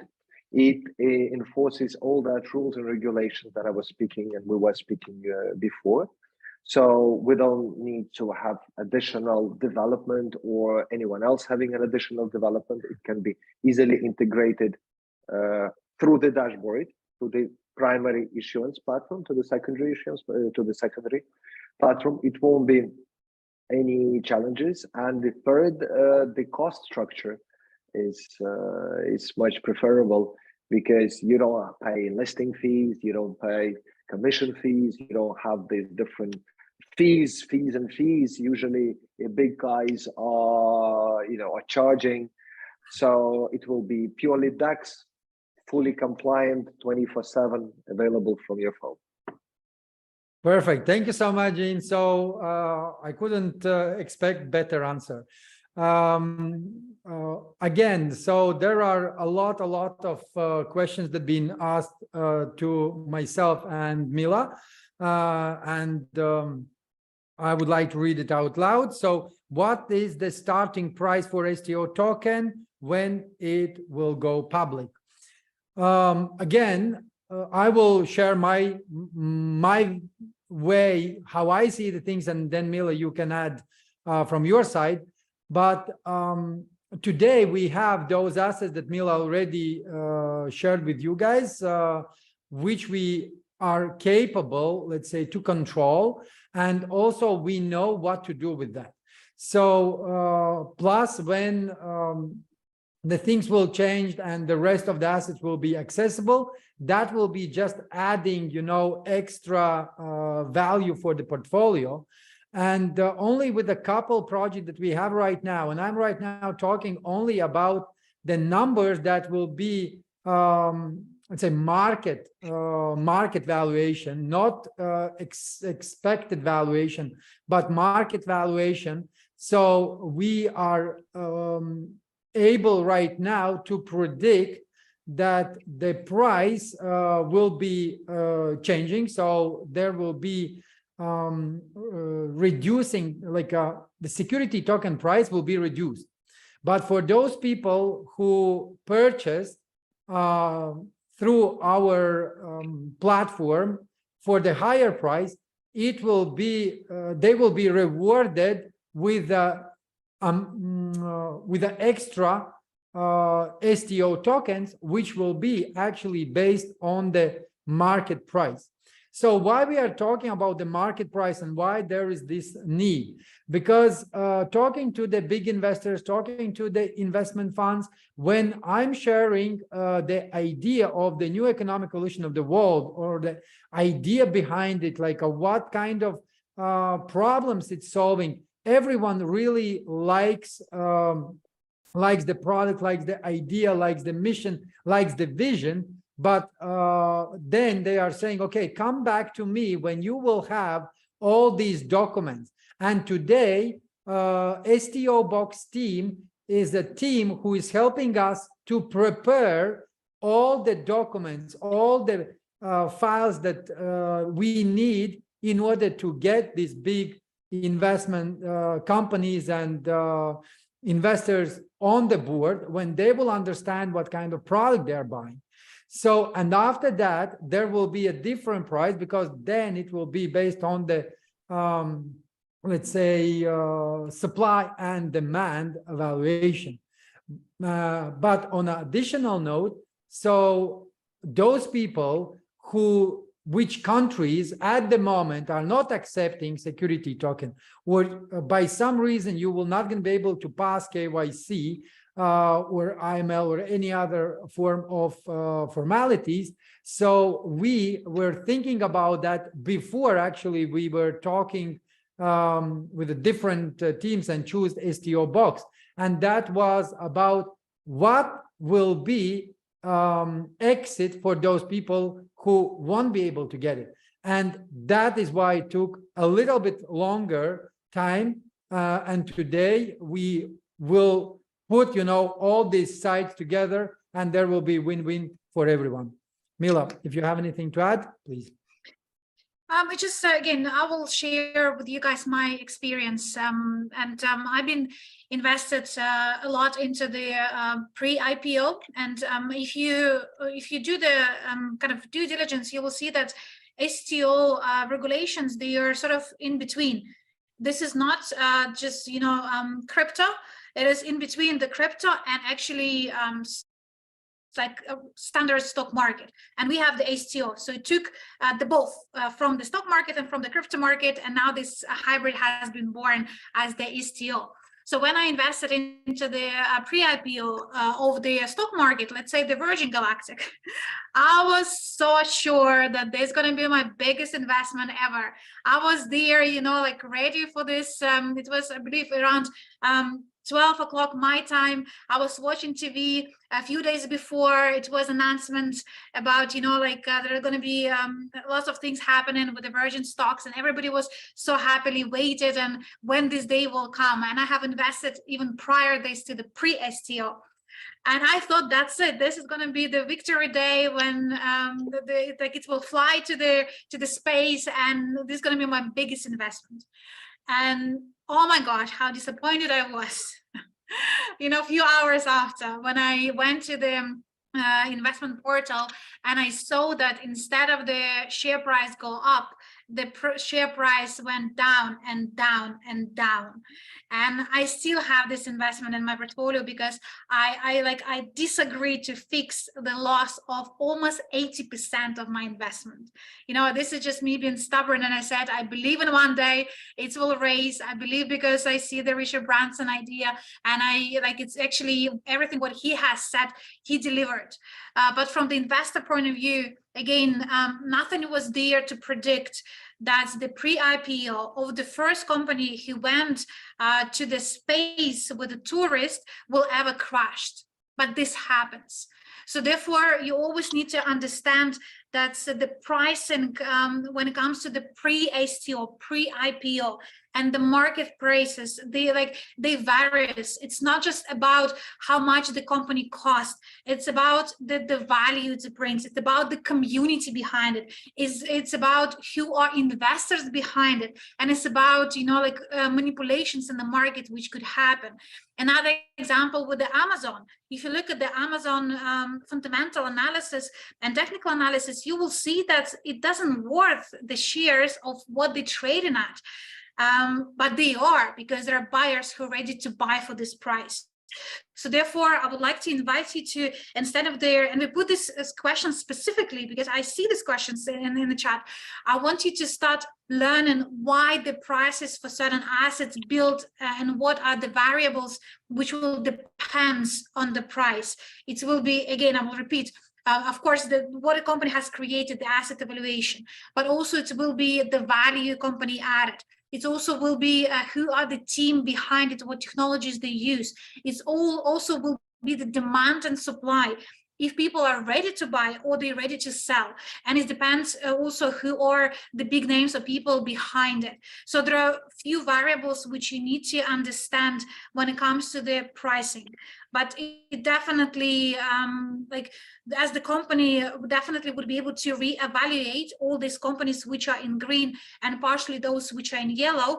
The new company will be incorporated in BVI, as Evgeny has shared with us, and then this company will be having all assets, and the assets will be divided by the number of the new STO tokens, and then each person will see what is the price at the listing, and then it's up to us, up to market, world, economy, what will happen with this token, because it is in our hands to also manipulate the market, because we have numbers, we have, you know, the quantity of people, and this is what Andrew vision was always be like. If we have the millions and millions of people all over the world, and the millions of people not ready to sell for less than $3, then the price would be $3 and above.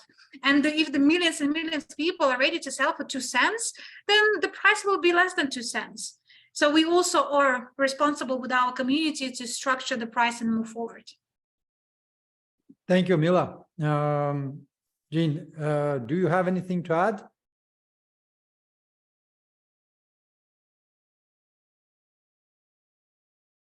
Based on your experience, maybe you've seen some other companies, STO companies, when they went to your DS swap, so maybe they had planned to sell for one price, and then market showed them different reality. Maybe you can share your experience. Yeah, thank you. At some point, I was just cut off from the internet. Can you hear me well? Yeah, we do. Okay. Look, we have introduced the DS swap 4 months ago, and when we speak about STOs and tokenization, that process takes time. And it may take time from 4 to, let's say, 9 months. And we have, as of today, we have just one security token being listed on the DS swap, and that's already mentioned. That's a land share, that's a real estate company. But we have 13 other companies in the pipeline that are now doing primary sale. So once they are successful in the primary sale, then they're going to go on the secondary. And again, you don't see much of the secondary decentralized exchanges for security tokens, because it's a merely new niche. It's just the beginning, and we're pioneering in this stack, because it's not only the business stack, it's a business, legal, and technological stuff. You have to combine all these things just to make sure that your investor will be easily buying and selling these securities, not leaving his sofa staring at the TV. That's, it doesn't need to fly anywhere. It doesn't need to sign all the documents. Basically, we did it as lazy as it could possibly get.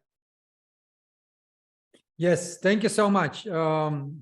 I know other cases here, let's say in Dubai, a lot of companies were planning to go with the STO. They did already a couple of rounds, they raised the funds, but unfortunately something in the middle didn't went well, and they wasn't able to get on that planned date, which means that security token really is something that is just you know, at the seed phase.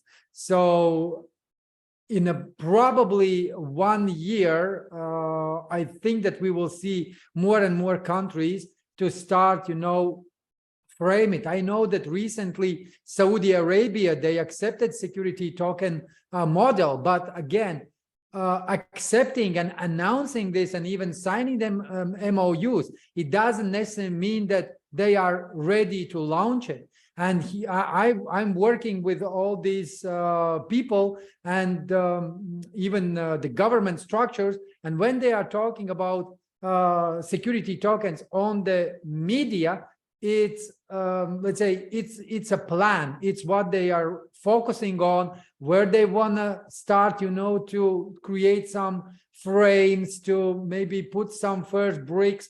But this necessarily doesn't mean that they are able right now immediately to launch it. And that's why yes, absolutely, Yelena just realized.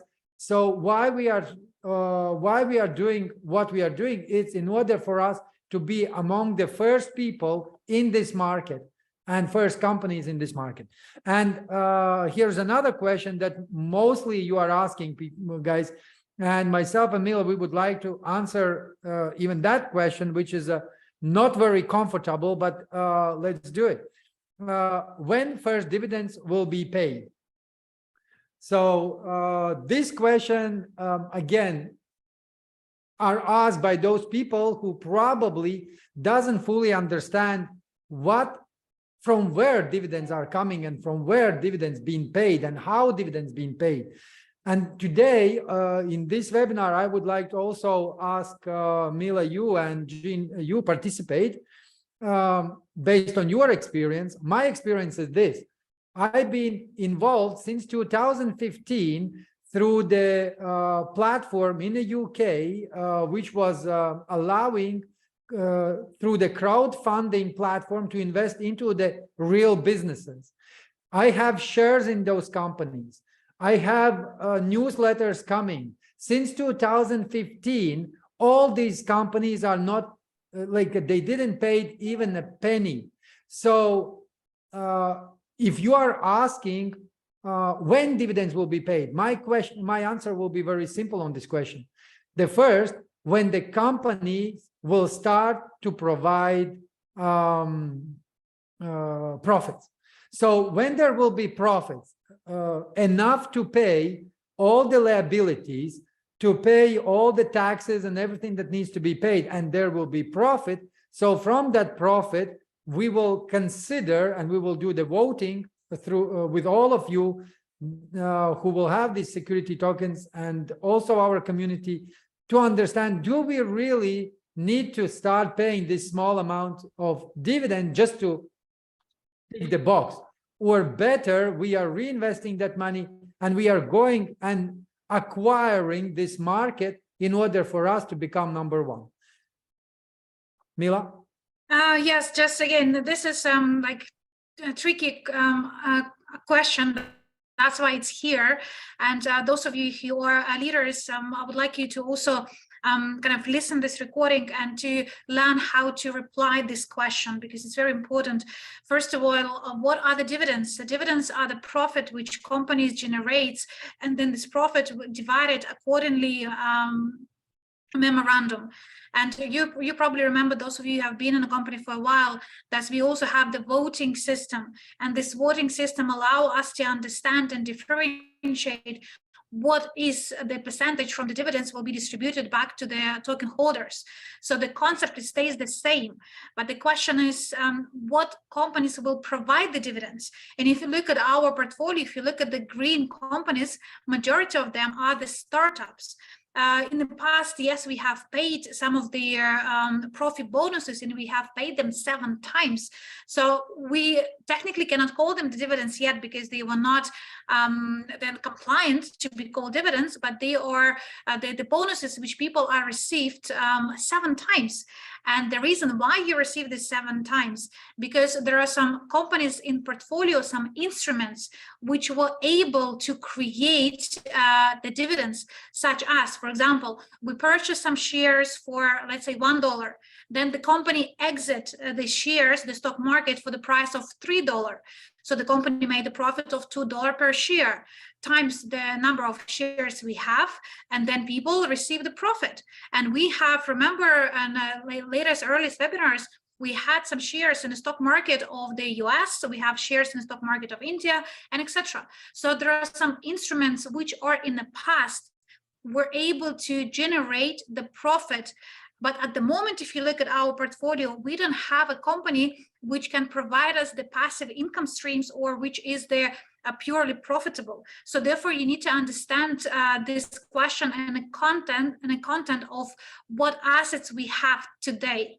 And today, our portfolio consists from lots of startups, lots of companies who are still early stages. So therefore, if you wanted to global unit pay give us the dividends, then the global unit pay first needs to be profitable. It needs to actually cover all the expenses, declare some profit, and then this profit will turn to the dividends and will be given to the people. So this is the process how the dividends get paid. And again, if you compare with the stock market companies on the NASDAQ or on any other platform, they usually do this once a year reports when the dividends are generated. So therefore, again, don't just look at the dividends as something which appear from nowhere. It's either instruments which we buy cheap and we sell it and we receive the profit, then the profit is generated, or if this is the company which are startups or the workable business, then the company needs to declare that they made some profit. And out of this profit, then only the dividends will be paid. So I hope you have a bit more clear picture. What are the dividends and at what conditions they will be paid? Yes, thank you, Mila. Gene, maybe you have some experience with your clients, how fast they were able to pay first dividends, and maybe they still are not paying. Look, it's not the every company handles that differently. And it's up to the internal, let's say, policy and the relationship and the attitudes and the business model. I will give you just there's different models. Like, look, if you are tokenizing a real estate and it's a real estate that is being rented out, and somebody is collecting that rent from your apartment tokenized, of course you want to see that rent as a dividend. So it's kind of obvious because it's an apartment is there, it generates profits every day. Somebody on Airbnb runs that apartment every day. Somebody collects the cash. So if I'm the owner of security tokens of that specific apartment, of course I want to have revenues and I want to have dividends. But if you're investing in something like Twitter, I mean, those guys never pay dividends, but they are massive multi-billion-dollar company, and they're already traded. So when we introduce a secondary market, it means that an investor may exit from his shares if he doesn't like it. If he says, okay, I have a different strategy. I want a passive income. I don't want to wait till your company does 10x's in 2 years or 5x's in 5 years. I want an everyday, my small pennies coming to Papa, and that's okay. That's a business model. But somebody seed and they investing 25,000 into Twitter, and when one day they end up having millions in their bank account. So it depends on the strategy, it depends on the company, but every company has a different way of structuring that. Perfect. Thank you so much. Thank you for sharing your experience. Also, I would like to say about these countries that will not going to be able to have right now security tokens, guys.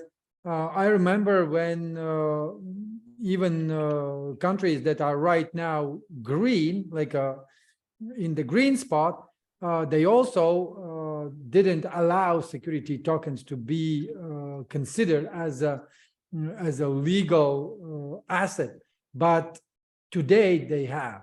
And I believe that like I said earlier, in 1 to 2 years time, there will be more countries coming from zone red and yellow into the green. And again, it depends on you. What will be your choice? There will be option for everyone to get out and have utility tokens and sell it here and now and get your pennies, like Gene, you just mentioned, or to consider yourself as a co-owner, as a shareholder in the company and looking for, let's say, a long-term investment.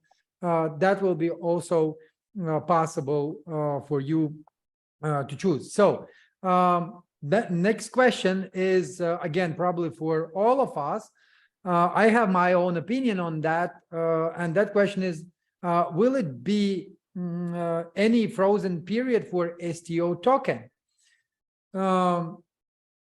I will share my opinion, and then I would like to hear what you guys are thinking. But in order for us to work with big investment funds and those people who really consider to allocate their funds into the security token for the 5-10 years, they will definitely ask, okay, what is the frozen period right now?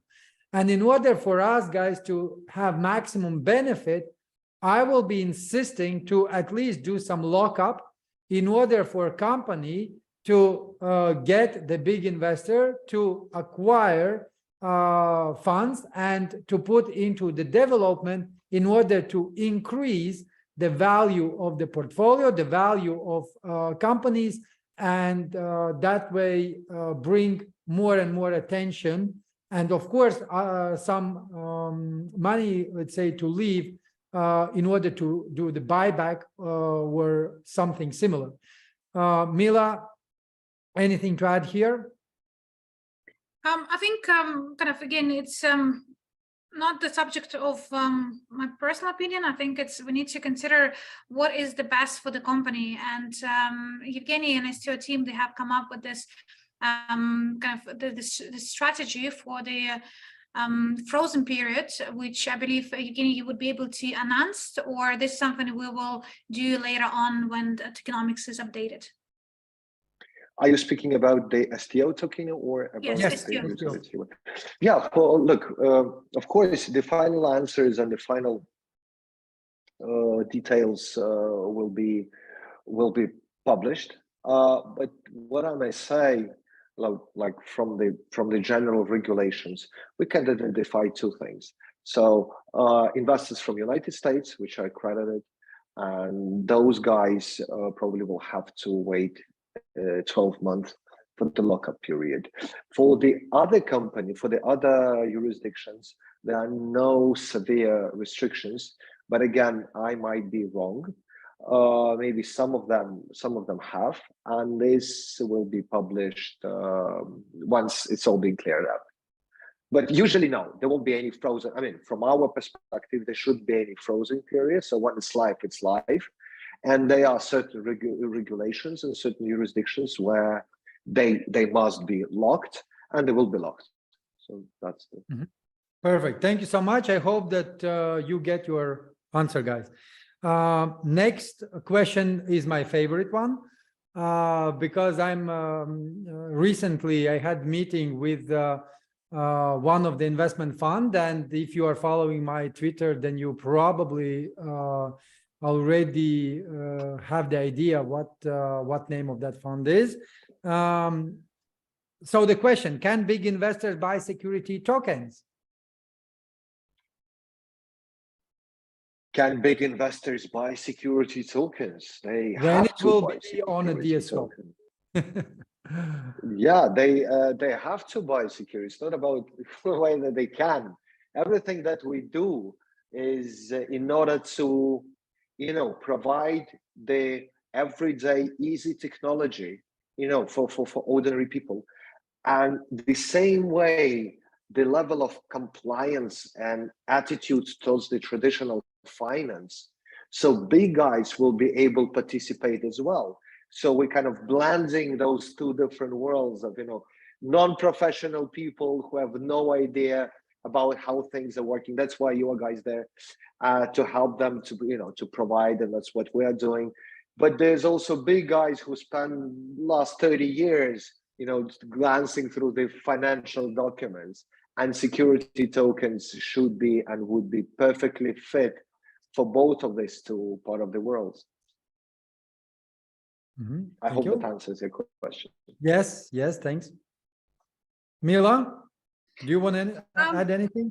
Well, I think it's like pretty understandable, and I agree with the answer. They have to buy, because then today the start of this entire movement was from, let's get like people all over the world, and founded something which was really early stage, where investors, they were not ready to agree to invest on that early stages. And remember, those of you who have been on one of the webinars we have done with Armand before, I have explained that each institutional investors can be divided into different groups, and some groups, like a pension funds, they will never consider to invest into the pre-seed stage. They're looking for something which will be giving them more or less guaranteed returns, because this is their strategy. So therefore, big investors, they always they would ask some additional documents, requirements, compliance. They need to have lots of proofs before them to put in money into the company, because they're responsible for the money from their shareholders. In our case, that we are people responsible only ourselves, so nobody else responsible. If I today go and buy bitcoins, if something goes wrong, it is my responsibility, because I choose so. So therefore, these projects, they are good for early investors, because we understand that, yes, we're taking their risks, but it's my risk, so I can calculate my risk myself. I don't need nobody's permission. But then I understand that if the project will be successful, then my returns will be much more bigger, rather than me invested into the pension fund, or like some equity fund percentages. So therefore, this is different. But when we go to the global market, when we now going to have the platform compliance, when you're going to have all the smart contracts, when everything will be blended and legally backed up, then it's a completely different story. So therefore, the price will be different, and the level of investors will be different too. So they definitely will be, and I already have few people who actually interested. Once we will enter to the global STO market, they are interested to buy the tokens, because they see the vision. They never seen the project like this, but they're waiting for the projects to be legally ready for them to invest. Yes, Mila, thank you. Thank you, Gene. And also a few months back, I had a meeting here in Dubai with one family, and that family told me this. They said, what you are doing, we are really interested, and we are interested to invest, and hear me out right now, for 5-10% guaranteed yearly ROI. So if, and they are not talking to invest like today, and then after 1 year to take out this 10%. So if the company can manage to make 5 to 10% return of investment yearly, that means that they are investing and allocating the funds for 10-20 years. So, and this is our target. So the reason why we are started all this with a security token is to bring this as a solid investment option for them to allocate the money. Because here is the statistic, guys. 50% of the money that been worth of, let's say, the same $100 bill 5 years ago and today, it's already 50% down. So what you were able to buy with $100 5 years ago, you are not able to buy with the same $100 today. So, and that is inflation. And this inflation is eating these big guys' money. And they are every single day thinking about where else they can invest that money, which will be growing not 120, 100 or 200 or 500% a year. That is, let's say, what is available right now, if you are lucky with some ICOs, but they are more conservative. And this is why we are doing what we are doing. So last question. Why these changes are necessary? Gene, probably I will give you. Yeah, may I answer this question?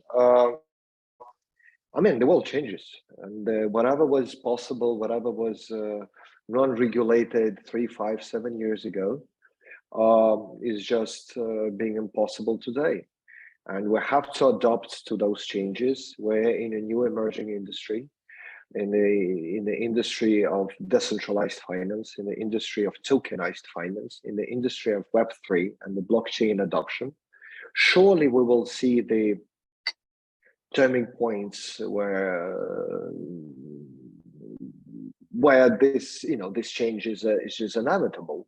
So, and the only thing that we can do is that unfortunately we can't impact on the change. We can only change with the change, and we adopt to the change. And this is exactly what we're doing. So answering this question or questions about these changes, my answer is just inevitable evolution, and we will be constantly changing. And that's how things are working in this planet. So yes. Thank you so much, Gene. Thank you. Mila? I completely agree. And to just be in short, I think the changes, like Gene said, is inevitable. And like there's somebody, I believe it's Les Brown, who said, if we are not growing, we are dying. And this is for the business as well. If business is not growing, is not evolving, it is not reaching the next goals, next challenges, then business will die. So I'm personally happy to see that we are growing, we are changing, and when changes happen for the good, for the best, these are the best changes. When changes happens, like negative, when businesses shut down, yes, this could be sad. But when the changes happen because we see the best way, these are the changes to be celebrated of. So thank you. I would also say that in technology business, the only thing that is stable is the change. So that's the change is everything that is being stable in our business. So yes, that adds a bit clarity to this question number 7. Yes, and thank you so much. And I would like to wrap it up from my side. I believe that today you get most of the answers. Of course, there are probably more questions that right now popping up, but my strong recommendation, guys, is we will be doing a lot of webinars, which will be locally done. Then it will be also organized by all of top leaders. Please attend them. Right now, this is not about us. It's not about the company, what the company is doing. You can see that the company today is partnering with those people, those teams who have experience in what they're saying. So we are, as a company, we know how to make all this happen. Right now, it's about you, how much you want to know what is happening with your, let's say, assets. What is happening with not only your assets, but also with your downline assets. So get in touch with them, share this webinar with them, give them this webinar to watch it before you will get to the next webinar or maybe some conference that will be in your countries provided by the Top Leader Council. And more and more detailed information, please follow the official web pages, follow the official Telegram channel, and also in the back office and in your emails. So all that information is there. Read it and don't let anyone tell you what you should do. Thank you so much. It was a huge pleasure to have you today, Gene. Thank you so much for doing all that to our big vision and mission.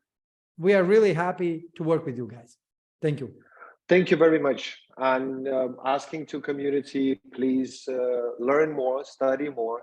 Go here. We'll tell you more about security tokens, about our initiatives on Web3, and about the evolution of decentralized finance. So thank you. Thank you. Bye-bye. Bye-bye. Bye. Bye.